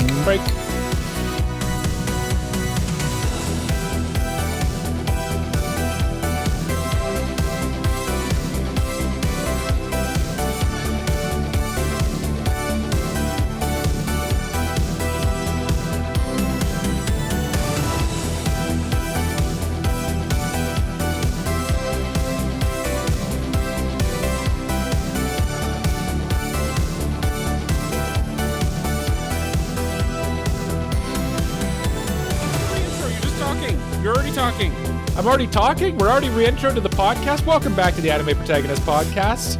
I hope you enjoyed our first half where we talked about stuff like the Crunchyroll Anime Awards and also aliens. And also don't forget when we talked about Cole's raging rage. Did we talk about that? I don't remember. We talked about Cole's trip to Japan. Oh, yes. Yeah. We also talked about Cole's trip to Japan and Jay playing Yu-Gi-Oh! Watching Yu-Gi-Oh! Whatever. This is a third-rate podcast. That was a third-rate re-intro. Welcome back. We're here. We're ready to talk some cyberpunk. No, sorry. Not cyberpunk Edgerunners. We're talking some Bubblegum Crisis. Bubblegum Crisis. The most, innocuous, girly name for a show that was pretty action-packed. We were supposed to watch Bubblegum Crisis? Jay. Yes. What did you do? I watched I think I watched the wrong show. What did you watch? I watched Saikano. Why would you do guys, that? you guys review Bubblegum Crisis, and I'll just chime in with how I thought about the other show. If this is not a bit, I will murder you. No, this is absolutely a bit. Oh, thank goodness. Good. Jay's bits are undefeated. Mike, you don't need to tell the viewers about my bits. Your big bits. Anyway, Cole, tell us about this bubblegum. No, you can't talk about that show anymore, Cole. Oh, yeah, I'm sorry. Bubblegum Crisis is a cyberpunk anime. Like I said, it's the most girly, innocuous sounding name for a fairly action-packed show. So I guess we should just talk about how we usually review things. So we talk about the OP, the voice acting, and the sound, the visuals, and our general spoiler-free thoughts. So you can listen up to our spoiler warning. We do give you a major warning before we go into spoilers. where we'll talk about the plot and the world building and the characters and ending thoughts. And of course, then we'll rate the anime on our patented AniPro rating scale. Protagonist being the best of the best, antagonist being the worst of the worst. Just like me. So, yes, let's get into our review where we will talk about the OP and the ED. Of course, each episode of this OVA had a different OP and a different ED. Let me tell you, though, all of the OPs were fire. Oh, yeah. I think the whole soundtrack was fire, honestly. This soundtrack was awesome. Yeah. Oh, yeah. Yeah. Like, I just... Oh, hold on. There's a few housekeeping things that we have to do. Yeah. First, I need to guess that Jay... Right. Yes, Jay enjoyed it. Reluctantly enjoyed it because he didn't know how to feel about, like, watching a mech show. But he had a good time. Mike, I think it was a bit slow at the beginning, but towards the end of the show, it started getting a bit more tolerable for him. But he did like the mech designs and the character designs, I think. Okay. Jay, what do you think we thought? I think Cole loved it from every aspect. Loved the retro, loved the cyberpunk, loved the music, loved the characters, loved it all. He thought like he wished there was more of a plot to it, but aside from that, he liked it. Mike, I think he thought it was a bit slow, but he started to vibe with it for a bit. He vibed with it. Always vibing, man. I'm all about them vibes. Yeah. I think Cole, it's kind of similar to what Jay said. I think he just is an absolute sucker for anything with a cyberpunk tag, and he probably liked it before he even watched it, and probably also liked it after he watched it too. And then Jay, I think probably kind of like what Cole said. I think maybe it didn't start off great for him, but I think after it kind of grew on him a little bit, he kind of warmed up to a little bit and maybe like liked some of the designs and stuff like that, and probably was missing that romance aspect to it, if I had to guess. That's just my this is a hard one to judge what the other people were going to think about, I think. Yeah. It's a rough one. It's a little bit difficult. Like Cole, I know like he loves cyberpunk, so that's easy, but like Mike, it was kind of like, I'm not sure. It's a hard recommendation to people for that reason. Like, it's hard to know if someone's going to like this show or not. Yeah, it's kind of it's definitely a genre piece. Yeah, for sure. like you have to like this kind of stuff. Like spoilers for my spoiler-free recommendations, but I was literally going to say if you're gonna like this show if you like classic 80s stuff or like cyberpunk stuff. Honestly, like even if you like stuff like Akira, you check it out. Yeah, even from like a visual aspect of it. Yeah. But another question that I want to ask is, Mike, we need to know. You need to know. Sub or dub? Again, as per usual, I did both to figure out which one I liked. Yeah. This one I went sub. Firm sub on this one because, and it's not for the reason you'd expect, actually. The voice acting is actually not that bad a lot of the time in this one. It is old, so there's definitely some like moments where it is janky and like it's an old dub, so it's not amazing, but it's actually surprisingly serviceable, I'd say. But okay. What actually made me stick with the sub for this one was like for some reason the mix was completely different because they re-recorded a lot of the songs for this one, and like the production on the sub was way better. So like that was gotcha. Like when there'd be like points where and kind of this is getting into the sound and stuff like that, but there'd be points where like the characters would be talking on the street, and in the dub you just have like the characters talking with like some kind of semi-generic background noise, and then if you switch over to the sub, it would be like the characters talking and you'd hear cars going by and there'd be like a guy in the background talking. It just was way more detailed than like actually, I don't know, just something felt about like it the production was higher. Yeah, there's just more effort put into it, I think. Yeah, for sure. Like I said before, I kind of sidetracked us. The OPs in the show were great. They were just like music videos. Yeah. They were so fun. What was do you guys remember? It's the first one. What do you think the best one was? I like the first one as well. The first one for sure. I like the last one. The last one was good too. With what's her name basically going around. It's like a very like slice of life-y one. Is that the one you're talking about? Yeah. Like Nene? Yeah. I just like that one too. It felt like it was like the last one. Like it felt like all of the girls were singing in it, and it was I don't know, it just felt like the penultimate it's weird because OP. like I know that we're kind of going into like soundtrack territory, but like it's weird that like that cyberpunk edge and like that aesthetic mixed really well with like the singing and like the kind like idol. I don't want to say like idol, but like idol-ish. Yeah, it kind of had like a touch of it, but yeah.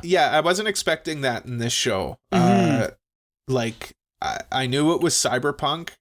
I wasn't really expecting the music to kind of just be like awesome 80s pop rock. It like went right in with it, and it was great. Do you guys want to know? Personally, I think that the soundtrack was like my favorite thing about this show. I would agree with that. And do you know why it was so good? Why? Because all these songs are directly plagiarized from like hit Japanese songs at the time. Awesome. I watched a YouTube video of it where it was like comparing all of this, like the OPs and EDs of this like show that are just bangers, as you guys said. And it's like just playing that song, and then it'll play like another song that was like on the charts at the time, and it's like legitimately they just changed it slightly and said that'll do. That'll do. So that's why. Every time a song would come on, I'd be like, bobbing my head, like, I can picture you, Cole. Yeah, I can picture you sitting in your living room watching this show and like stopping it and then turning up the volume and getting your brother and being like, "Listen to this," and then you'd play it, awesome. And then no, it was. I can see good. That. Back to the Future. Listen to this. Yeah, kind of regarding the sound, but I like that the band name is called Priss and the Replicants. That is straight out of Blade Runner, because the androids Priss is one of the characters in Blade Runner, and the androids in Blade Runners are called replicants. So it's literally right from Blade Runner. And honestly, it's funny that you mentioned that thing about plagiarizing the songs. The theme in the show, like the soundtrack that wasn't like an awesome 80s rock song, was basically just the Blade Runner theme. And I'll try to edit in, if I can find the two, like the Blade Runner theme and then like the theme from the show. It's basically the exact same song, except one note at the end is different or something. I think there's a ton of things in this show that they like legitimately, it's really good because they took like the best parts of a bunch of other stuff and just slapped them into this show. There's a lot of things that are like that in this one. And actually, like, part of kind of getting into like the plot and stuff like that, part of this show actually is that the studio folded. It was supposed to be 13 episodes and the studio folded because they got sued and stuff like that. There's got a bunch of legal troubles. So I wonder what you kind of want to come at it and be like, oh, they're just like, it's a love letter to like the cyberpunk culture, but really they're just probably a little plagiarisy and a little sleazy. I tend to go on the side of like, you know what? They're just inspired by it. There's nothing really that original or new or whatever. But no, they definitely just ripped them off. Look, if it's close enough, if it's close enough, you can kind of be like, no, this isn't inspired by. It's just it is it.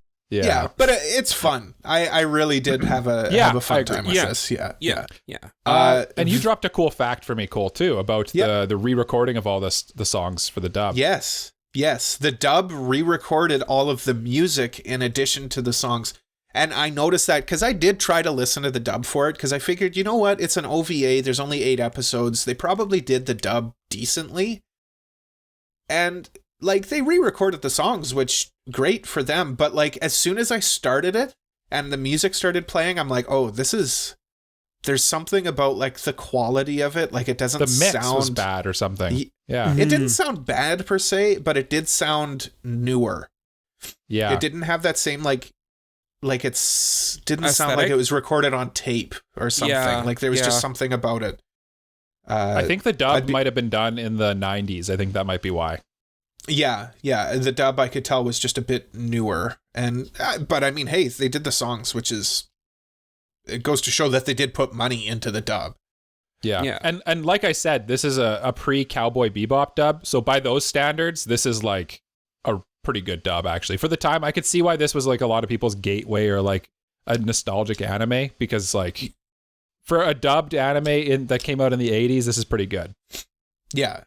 Visuals, though, one thing I will say regarding the visuals is there was a noticeable jump in quality on episode 4. Did you guys pick up on it? Yes, I did pick up on that.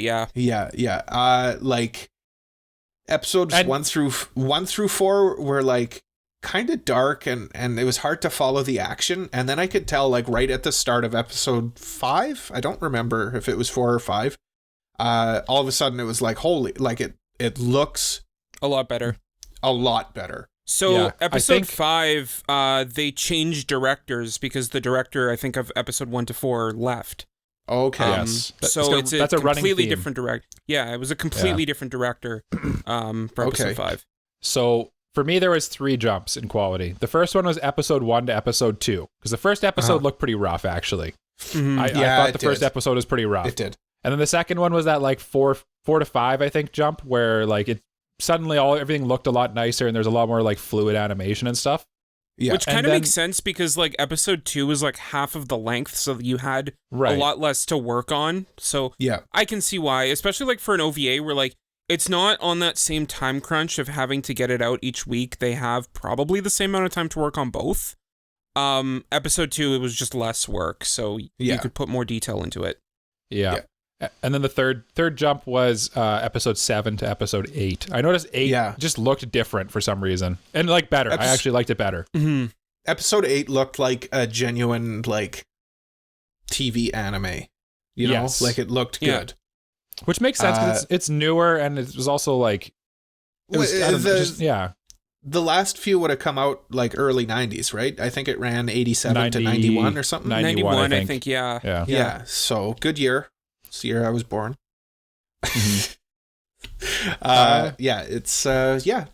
Visually it really ran the gambit. But I mean, of course, it's cyberpunk, so you got to talk about the mech designs and stuff like that. Which there's pretty cool. There's 2. I like them. There's 2 I feel like you should really talk about. I feel like you need to talk about the boomers, which, by the way, is hilarious that they're called boomers. Okay, I wanted to bring that up. I love the fact that they're called boomers. Boomers are the like synthetic androids that have been created to help out humanity and then didn't go right. But anyway, what did you guys think about the boomer designs? I like the boomer designs. Sometimes they were very like complicated, like lots of like pipes and wires and stuff. Like it was very it was very like mechanical. Very like vintage robot mechanical or mechanics kind of thing. Right. Yeah. What did you think, Mike? I liked them too. I liked the like combat boomers that kept popping up where they looked. I don't know how. And then I really liked when they'd like the boomer's face would like rip through the pretend human face on top of it. You know what I mean? Yeah. And like all of a sudden this big robot face would just rip through a human face. It's like, oh no, they're a boomer. How did they fit in them? I don't know. Like the boomers are huge, and then they're just like in these like normal human bodies. Yeah. This show is very 80s in the fact that like it clearly didn't care about. That doesn't make sense. It was just like, but it's cool. Yeah. It's cool. And we're all on cocaine. So exactly. I was just gonna say there was a lot of influence on these in this show, I think. Yeah. But yeah, I think Mike, you were probably gonna go into like the suit designs, the suit designs. Yeah, for the girls.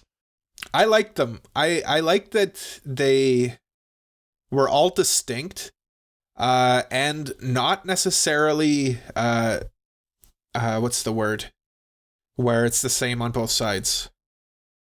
Symmetrical? Symmetrical, thank you. They weren't exactly symmetrical. Like one arm would be like kind of kitted out, and then the other arm would just be like a regular arm. I like when mechs do that. It kind of plays to the world building, right? Like maybe they didn't have enough funding to be able to build like a perfectly symmetrical robot, or because of the time or something. Like things like that. It just like adds to the world and to the lore behind how these things are made. Yeah. Yeah. I thought they looked cool too. The only thing that I thought looked not amazing, I would have maybe changed them a little bit, was the helmets. I didn't love the helmets particularly. I don't know what exactly I didn't like about them, but it was just like not the best thing. I don't know. Again, I don't know what I would change, but just something about them didn't hit for me. I like, and is this a spoiler? There's 2 suit designs, and the later suit design, I think, is an upgrade. Okay. Yeah. Yes. Yeah. I feel like they were just cooler looking later on in the show than they were. I think part of that is the just start. budget too. Like the budget kind of got better, so they kind of looked better. Yeah.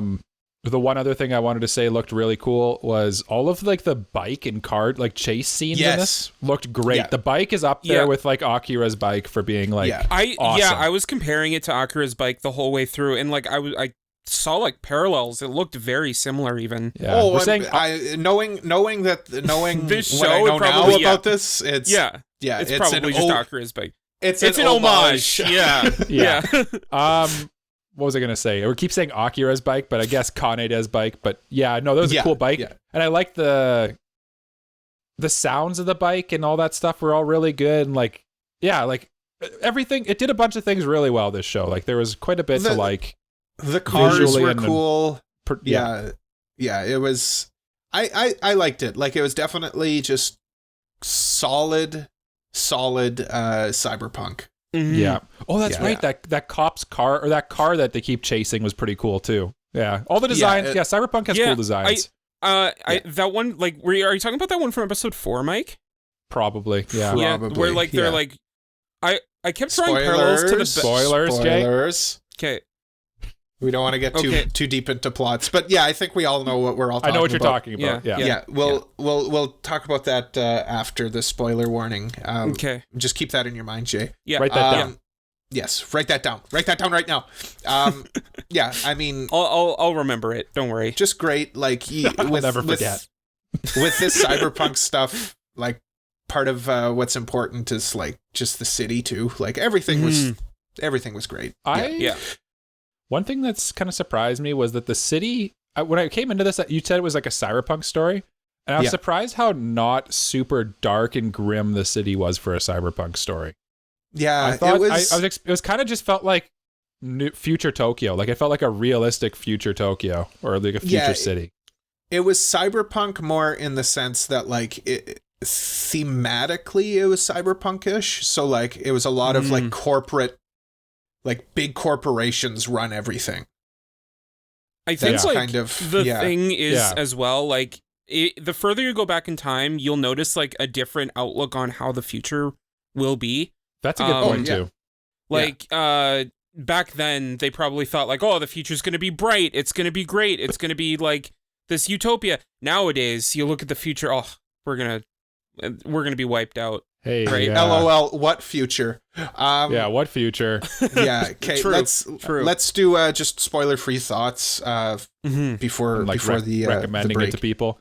Yeah, and who you would recommend it to, like similar properties. Yeah. I'll start. I think you're the target audience here, so Cole is listen the target audience. Listen to Cole. Yeah, I really liked it. I will say the plot is definitely I wouldn't say hard to follow. I do like that it doesn't hold your hand necessarily through the plot. Like it doesn't, like if something big happens, it kind of just expects you to know, like to keep up. It's yourself. The kind of show that makes like a person like me with a bad memory, and I'm not very good at paying attention to things. It makes me feel dumb sometimes watching shows like this. But it also has a tendency of just like, this character knows this character, and you're like, what? Why? How? What? Yeah. Why? Or there's that a lot happens of like, a lot. Yeah. How did that character know to be there at exactly that time? There's a lot of that going on. There's a lot of that going on. I think it's a lot of 80s jank as well. Yes. Like, they didn't care about stuff like that back then. No, because they were helping themselves. So cool, let's get it on film. Yeah, exactly. Yeah. But yeah, I had a really good time with it. Who'd I'd recommend it to? Honestly, of course, cyberpunk fans, but specifically RoboCop is my recommendation that I would say on this one. It's got that same, not necessarily like oppressive cyberpunk, but oppressive in the sense that it's major corporations kind of running everything. And that's what I would say. And even from like a design point of view, it was very RoboCop-y. I think the thing with like that and RoboCop are like, it's almost realistic in it. It's more realistic than the, like, everything is crap. The world, everyone's like horribly off and stuff like that. Cause like, it's still going to look pretty boring in a little bit when this future inevitably happens. But like, you'll still have Amazon running the world, designing all these mechs for everybody. And then you'll still have like all these boomers all these AIs going around killing people, you know, like, it's realistic cyberpunk, I guess. I just realized when millennials become the oldest generation, are the AIs just going to be called boomers because they've been like ragged on for years?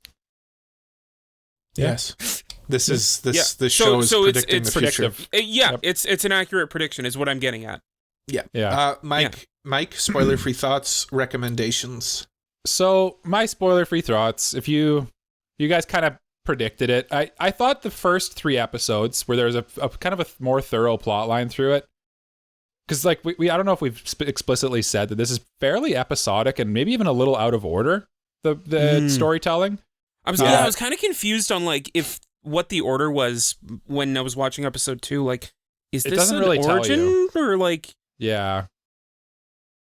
So I thought the first 3 episodes started pretty strong, and I was kind of like, okay, it's not my favorite yet, and then at the midpoint it definitely dragged for me at times, and I was kind of not loving it. And I think probably the best episode for me was the last episode. It did finish kind of strong, as Cole, I think Cole predicted, I would say. I definitely my favorite episode was definitely that last episode, I would say. Yeah. But who I would recommend it to? Man, I just recommend it to Cole and people like Cole, I guess. I don't know. Or if you love just like vintage anime and you just love retro stuff, you're gonna like it. It doesn't do anything too offensive. Its worst crime is just being a little confusing and boring at times. Yeah. Oh, I'm sorry. I did have a point going back to the designs of the hard suits.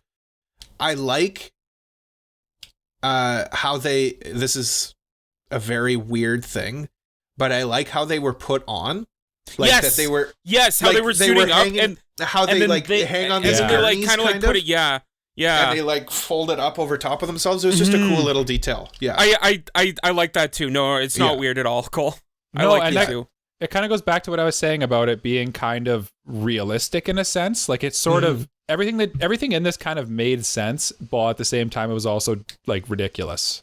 Like you think of like Iron Man, you know, like the first Iron Man movie where all of the parts just like slide on top of him. Or like Iron Man 2 where like he takes the briefcase and then he puts it at his chest.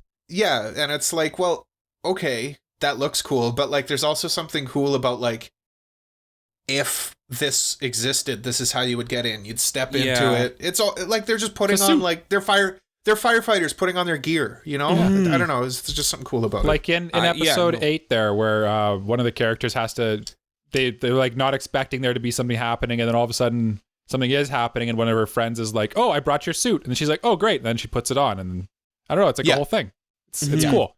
It's like a process. Yeah. Jay, what are your thoughts? I'm a bit of a mixed bag on this show because, like, on the one hand, like I did enjoy some bits, but on the other hand, like when this show was slow, it was like very slow, and I was finding myself like very bored.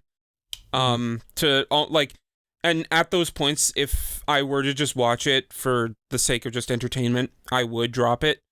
On the same vein, I'm not the biggest sci-fi and cyberpunk fan. Yeah. So like that probably has a lot to do with it. Yeah. And if you're not into that kind of thing, you might get the same reaction. Right. But anyway, Mike, what were you gonna say? I was just gonna ask you because I actually kind of had the same thought as I was watching it. As man, I wish I could drop this. What episode did you think that at? Or what So I point? was thinking that around episode 3, episode 4 I enjoyed, and then episode 5 I was kind of back in the same like I would say probably episode 5.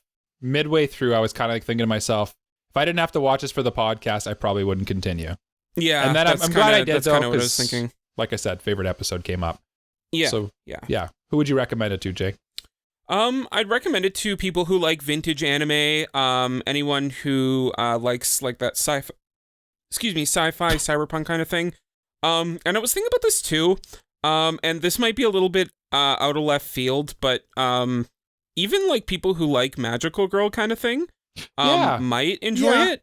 It's a good take.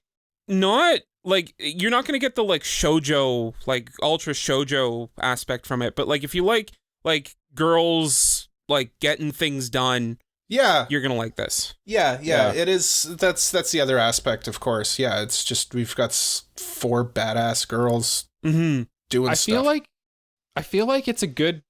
That's a good take, Jake, because I do like shows where you have like capable women kicking ass, and that's kind of what this show is. Yeah, and honestly, that's when it was strongest for me. And then where it was weakest is when it kind of tried to go more into like the other stuff that was going on. I was kind of like, I just want to watch these cool babes, cool girls kicking butt, kick some ass. Yeah, that's what I want to watch. Kick butt, take names, man. Yeah, exactly. Yeah. But I also, I don't want to get too deep into these weeds. I also like that them kicking ass and stuff like that wasn't at the expense of like male characters as well. Yeah. Like everybody was capable in it, and it was it was truly an equal opportunity show. And I like that. Yeah, I like that too. Yeah. Lots of maybe this is getting into spoiler territory, but there was quite a bit of like Yuri bait going on too. Like I really heavy. Yeah. This is almost borderline a Yuri show, I would say. Mm-hmm. I would say it's right there. Mm-hmm. Yeah. So I think that's a good point to maybe say spoiler warning here. Yeah. So with that light tease. Yeah, a little tease. So if you haven't watched the show and you care about the plot, honestly, this one you don't have to care that much about the plot. No, you don't have to. This show's about hot babes in mechs kicking ass. Yeah. And cool designs and awesome music. Yeah. Mm-hmm. Before we were recording, I was worried I wouldn't know what to talk about with the plot, but there's just enough here to like talk about that's not the plot. So if you are worried about the plot, skip ahead to the end of this or just go watch the show. There's 8 episodes. It's about 40 minutes an episode. But like I said, I wouldn't be too worried about it. And from this point forward, we're officially in spoiler territory. Big spoilies warning. Big spoilies. Big old spoilies. Cole. So Jay, say your spoiler that you wanted to talk about. Okay. Is vibrating. So that car, when I was looking at it, and the fact, like, just from the engine and everything, it gave me Batmobile vibes. I don't know if you guys are getting the same thing. Yeah. Batmobile. I got like Mad Max vibes from. That's a good take too. The Cole, DeLorean from Back to the Future, kind of. DeLorean, yeah. It was just like your generic sci-fi car. Here's your generic cool sci-fi car. Yeah. And I liked that car too, like all of the different like engine parts and stuff. And then just like it future motor does this. Yeah. And the guy like it's really fused cool with it, and there's all those little like tendrils coming off of it. Yeah, and like he's like all wrapping around it. Yeah. I liked all of the cool things. I guess this kind of goes back to visuals a little bit, but like there'd be eyes, and then there'd also be like these little like antennas on stuff that would be moving around, like the car had them on the front of it, and I don't know. I know that this is like a thing of hindsight, but like my favorite thing about like retro sci-fi is like looking at how the past thinks the future will be, and kind of the dissonance between it. And like you can't tell when you're in the moment, but like just looking back on it from the past is so interesting. It's just cool on like because a historian kind of thing. It's cool because there is like, of course, there's the crazy aspects of sci-fi, you know, like, but it wasn't that crazy in this one. Like it was a sprawling super metropolis. All of the cars still drove on the ground. They weren't like flying cars or anything. And honestly, kind of prophetic. The world is run by like enormous corporations, and that's kind of how things run now. Yeah. It was Right? pretty I just mean, predictive. We like, got boomers and we got giant corporations running everything. And AI now is just starting to take over now. We're in trouble. Yeah. Yeah. All we need now is like strong females in mechs. Yeah. Strong, Ooh. hot females in mechs. Yes. There you go. Hot babes. Yeah. So- hot 80s babes with big hair. That's right. Yeah. So we talked about before we started recording, there's not much plot to this. So Yeah. I guess what we could do is just maybe touch on like some of our favorite bits, favorite episodes. So- you guys were yeah. talking about how like episode 5 and 6 you kind of didn't really like. Those were my favorite episodes. I like I'm not those ones surprised. for some reason. I don't know. It was just slow and it just They felt like Pulled the me out. heaviest aspect of it. Like those were the ones where Priss had to like kill her friend. yeah. And then like deal with the repercussions of it in the next episode. Like, yeah, Mhm. they were slower, but like It I was also liked the it was heavier too.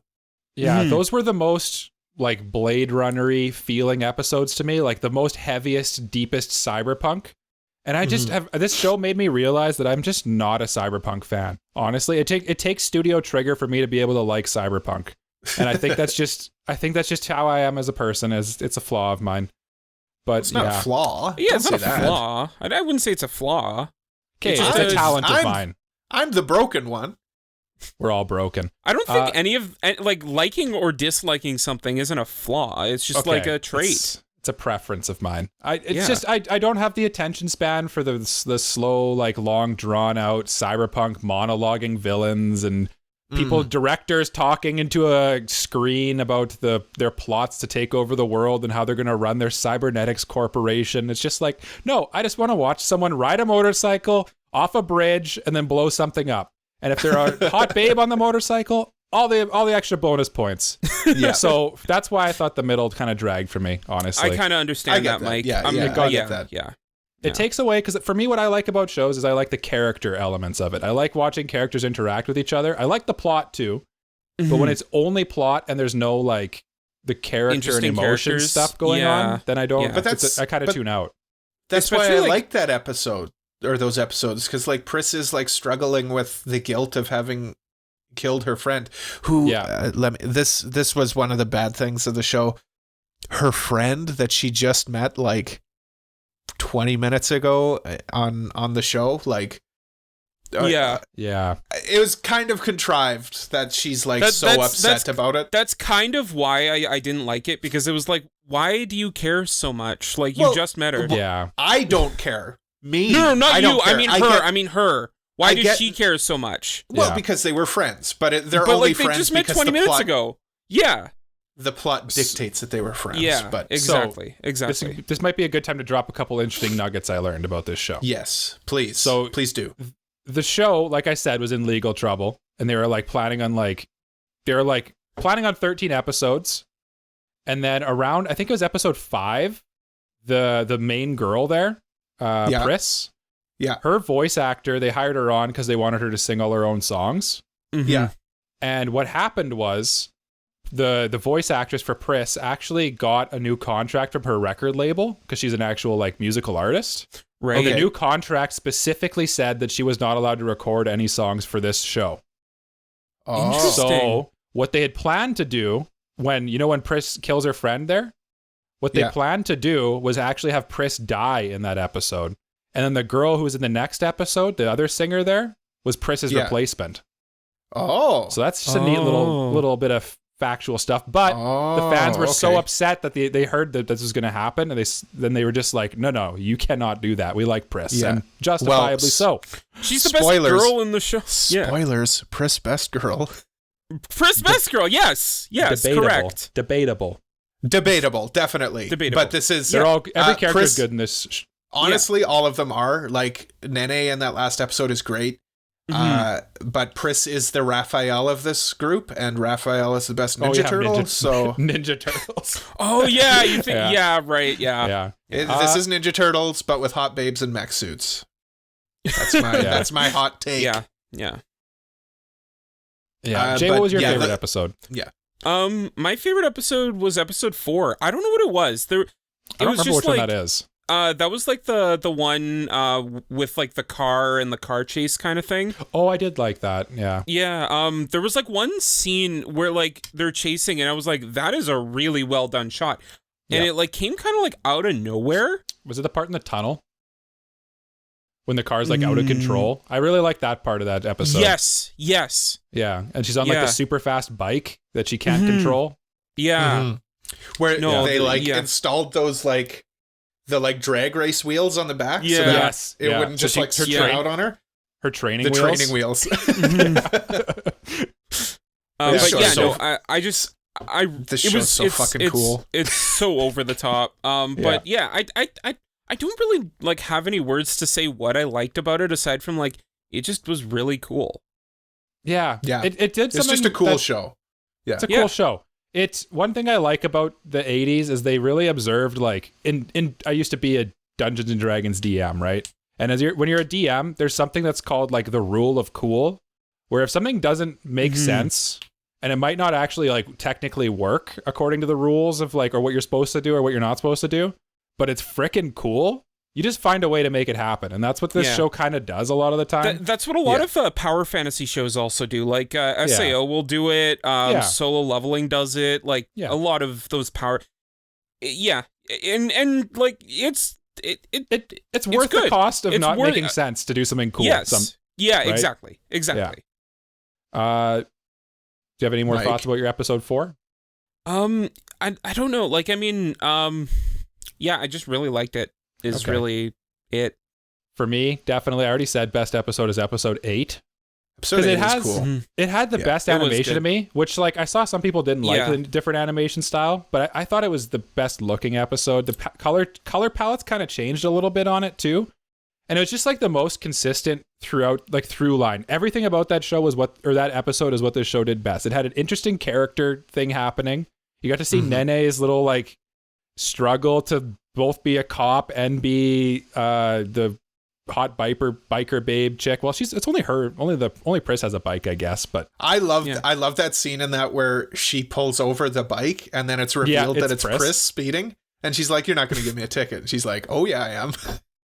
I love it. Yeah. The funny character interactions between the girls is pretty good. Yeah, really good. Yeah. That was just a solid episode, though, and I again kind of like what Jay said. I don't know if I have a ton really to say about like the plot of this show or like spoilers or characters and stuff. The visuals and the sound is really the whole point to watch this show, I think.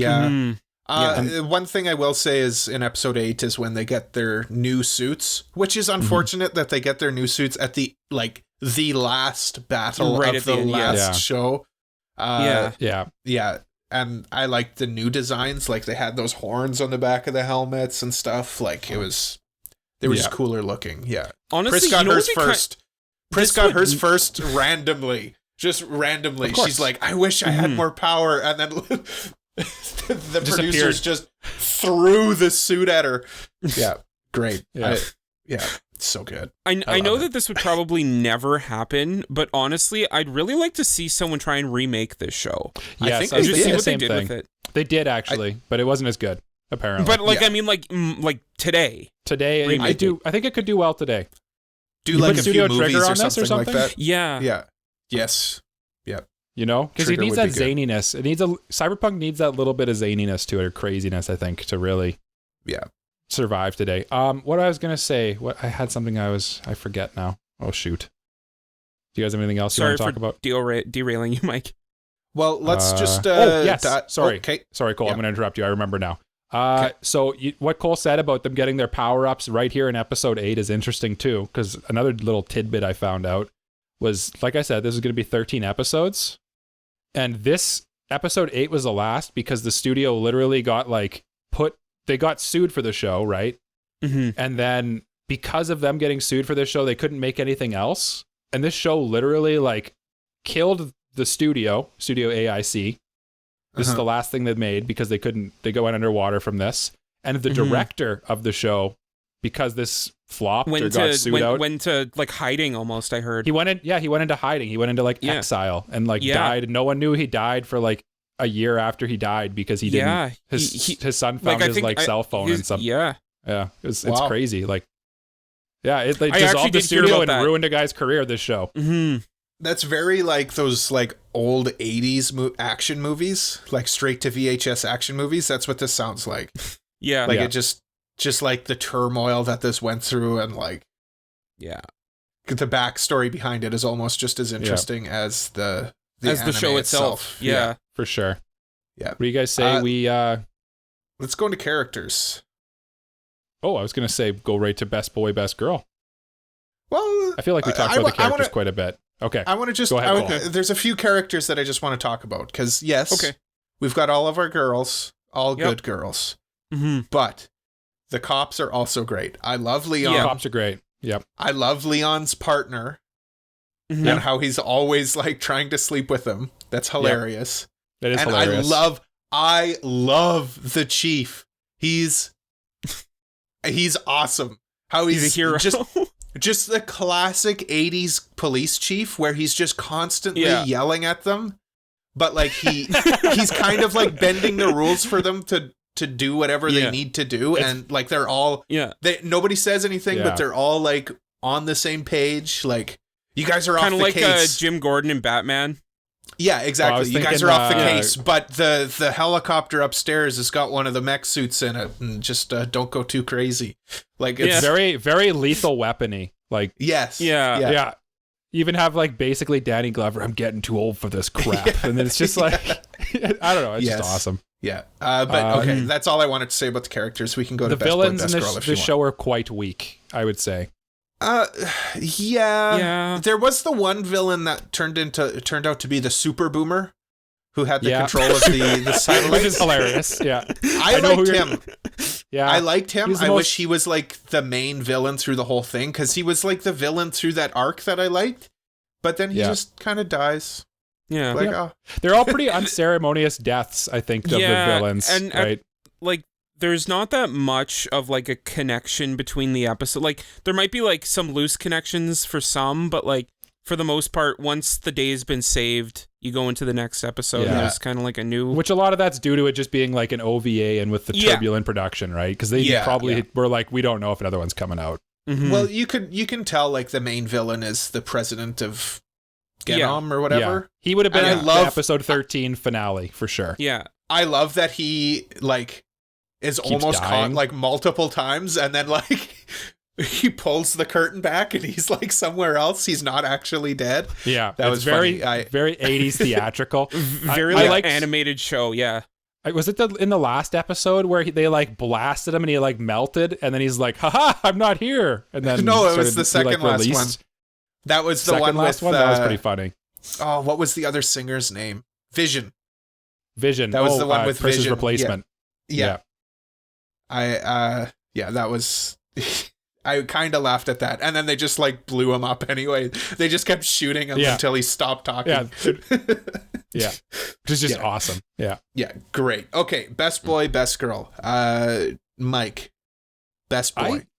I just want to say this is probably up there for our most contentious show, where I think there's an argument for almost every best boy, best girl. Like we could very easily pick all different people. The one I would say that is the weakest of the three girls is probably Lena, I think. Really? Yeah, I think the weakest one is probably my best girl, or whatever her name is. Celia. Oh, interesting. Yeah. I think my best girl. Oh, go ahead, Cole. No, that's all. That's all I was going to say. I just found my best girl boringest. This show will be the girl from episode 8. It's Nene. I liked her. She was awesome. Nene's great. Nene's good, awesome. It's just the type of character I gravitate to. Yeah. And I got a whole episode of watching her do what I do, just struggle to do my job and just keep up with things all around her. Everyone's making fun of her, and it's just awesome. It's good. Nene's the Donatello. But sure. Nene is the Donatello. Jay, can you confirm? Yeah. She's the brains of the operation. Mm-hmm. Yeah. Yeah. Mm-hmm. Yep. Cole, did you want to go next? Well, I asked Mike for best boy, and then he told me his best girl. So I didn't even hear that part. Sorry. I'll do both then. Okay, best boy is going to be Lydia's little pervy brother there. I forget what his name is. Oh yeah. Shoot, what was his name? Mikey or something? I don't know. Mackie. Mackie. Yeah. Mackie. Yeah, he's funny. Yeah, Like I the liked scene him. in episode 8 when Nene's changing in front of him into her suit, which I didn't want to say in the first half there, but yeah, when she's changing in front, she puts like her shirt over top of the the camera lens on his like mech that he's in, and this just shows him he's just blushing and like freaking out. I don't know, he's funny. He's a funny character. Yeah. Yeah, he's a straight up perv though. He that one episode where he's like, "Oh, I was hoping to walk in on my sister changing." Yeah, that was questionable. That was the first episode, I think. It was like episodes 2 or 3 or something. Yeah. Something like that. Yeah. So best girl Nene, Jay. best boy Mackie. Jay, tell me No, yours. no, Cole. Oh, okay. I passed it off to you before. I'm boring in this case, honestly. Best girl is Priss. I like Priss. Like she's definitely probably the main girl. Yeah. She's not best girl, I'd say. Yeah, and like she was a hothead, you know? She's your classic hothead. She rode the bike. She had some She's big cool old but rude. Yeah, she had some big old 80s hair. Sweet. Yeah. And I liked her interactions with the cop. What's his name? Leon or whatever? Yeah, which brings me to my best boy is Leon. Leon's the perfect combination of goofiness and like competency, because like he's actually pretty decent at his job. Like when he blasts that villain you were talking about off the ledge somehow. Yeah. After he got blasted by the laser beam. Yeah. He just shoots him with a gun and somehow he goes flying from like a distance, and I'm like, well, how that doesn't make sense? Yeah, I guess and then he just like pulls a tuxedo mask and just like, my job here is done. Yeah, look, just leaves. Don't think about it. It's rule of cool. Yeah, exactly. Yeah, 100%. He put all of his XP into cool. That's what he did. He did. He really did. Yeah. Jay, best girl, best boy. I mean, Cole stole my list. Best girl is Priss. Best boy is Leon. I mean, like, Leon was just cool, goofy, and had it all. And then Priss, like, she kind of like, she had the most screen time, so she had the most time for me to like get to know her. So that kind of is what won me over on her. Yeah, but Priss, at the same time, like, I liked her attitude. I liked her. Like I thought that like the bike thing was, you know what I'm saying? No. You gotta be more overt. Yeah. Did you like kind the of bike hot? thing? Oh, okay. It was kind of hot. It's a good thing. Okay. Yeah. It's like Mike with drummer girls. Drummer girls are good. Yeah. Yep. But yeah, best boy, best girl, Leon and Priss. Priss is, I don't know. Priss is just a badass. Like she just fights with like broken arms and stuff. Yeah. Cool. Yeah. Cool. Very cool. Yeah. Okay. So Priss is the Raphael. Salmonella is the Leonardo. Nene is the Donatello, and what's the other girl's name? Lena. Lena is the Michelangelo. Lida or whatever. Yeah, she's the goofy one. She's just in it for Buddy. Yes. I liked her I'm too, so though. quirky. Yeah, So they were all quirky. good. They were honestly all good. Some flashbacks there that I think they were going to expand on later. Like it seemed like that first villain there killed her dad, who invented the boomers or something. Anyway, it doesn't matter. Yeah. This story probably was like starting to get into something, and then they just like ran out. They forgot. They ran out of cocaine for the day, and they had to go get more, and then they forgot about it. Anyway, then they looked back, and they were like, "It's good. Ship it." Yeah. Ship it out. Whether or not it's good, should we rate this? Yes. Let's do our ending thoughts. What character is this anime? Michael, go ahead. Yes. All right. When I watch this show, it's mixed. It's a mixed bag. There's a lot of good things to like, but and I found myself more positive talking about it with you guys than I thought I would be. Like when I was watching this show, I was a lot more negative and just kind of like not enjoying it as much, but it's fun to like laugh about and talk about with your friends and stuff like that. There's like it's a good show to watch with your friends. I feel like if you get drinks involved, I feel like if you get drinks involved, you'll enjoy it a lot more. This would be genuinely a good show for that. Like it is a good enough show where you're not like hate watching it and drinking.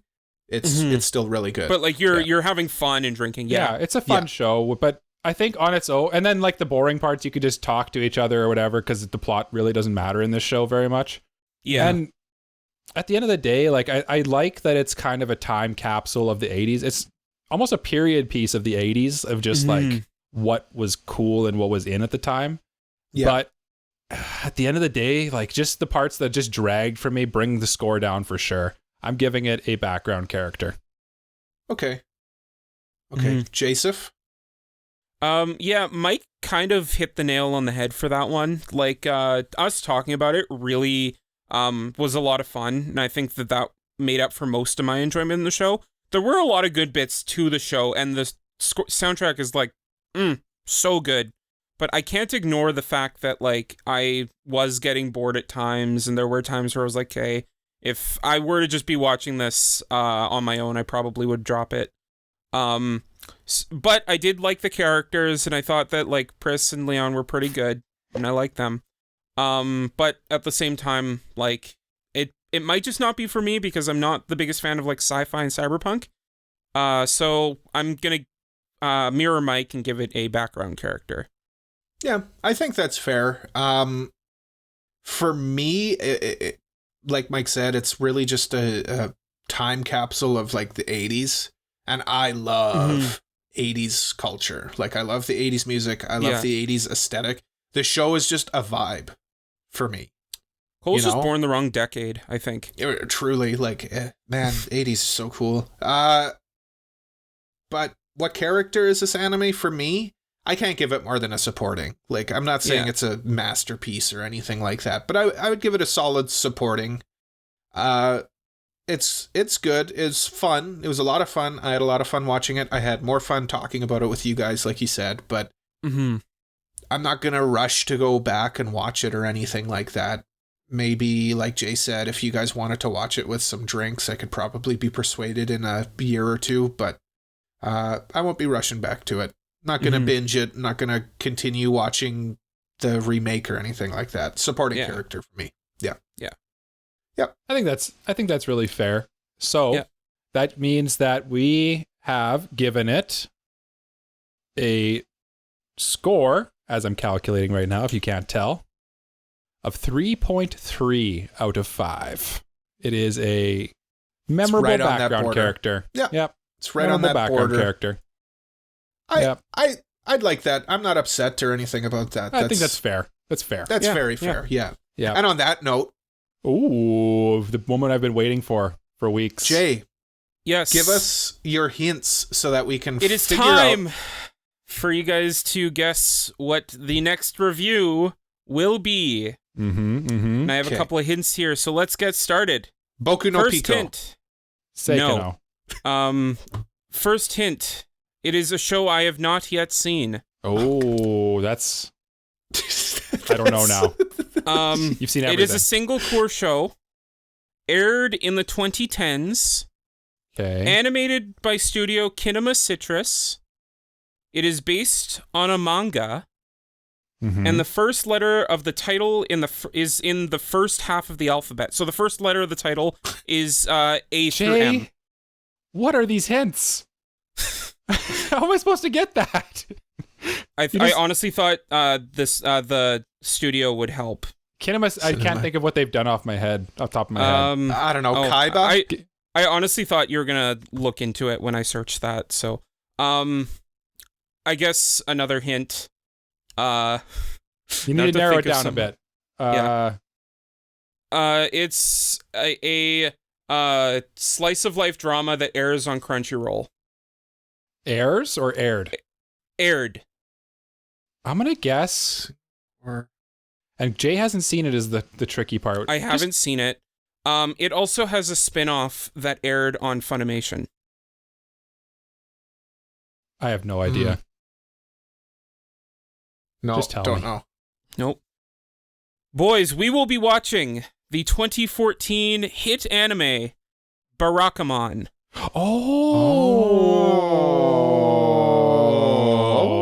I'm surprised you haven't seen this, but it makes sense. I haven't seen it. I'm excited to watch this one, actually. It's been on my list for a long time, and I thought, you know what? I think now's the time. Yes, because you love the manga for this one. This is why I haven't seen the manga. Barakamon? Isn't that the... No. Isn't that the one about the manga artists? No. Oh, okay. This is about a failed what's the word? What's those people? Calligrapher. Yeah, about the failed calligrapher that moves to an island and he spends time with that like little girl. Oh, okay. Now I don't know what we're talking. That little girl, just tiny little elf. Yeah. Okay, so people can look forward to that, but I won't be on for the next couple weeks, so peace out, everybody. You got to listen to these two dinguses. Where can they follow your adventures, Cole, while you're gone? Hold on. We gotta pitch the podcast first. You can follow the podcast on all of the social medias at AniProPod. That's ANIPROPOD. You can follow me and my crazy antics on the social medias at AniProCole, ANIPROCOLE. Michael, where can the people follow your wild and goofiness? Do it. I'm at Gritty Gundam, GRITTYGUNDAM. J. Whoa, tell people where they can find you. You can find me at JAYGAREDIAN.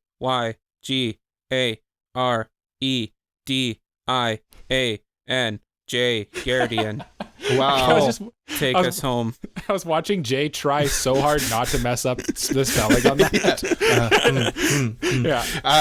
Leave a like, review, subscribe, no matter where you're listening to us, and please tell a friend all about your newest, favoritist podcast. That's us at AniProPod. And come to our Discord. Links to everything is at our website, anipropod.com. We won't. You two will be back next week, but until they're back next week, we say, as we do at the end of every episode of the AniPro podcast, bye-bye. Bye-bye. Bye-bye. Bye bye. I love you.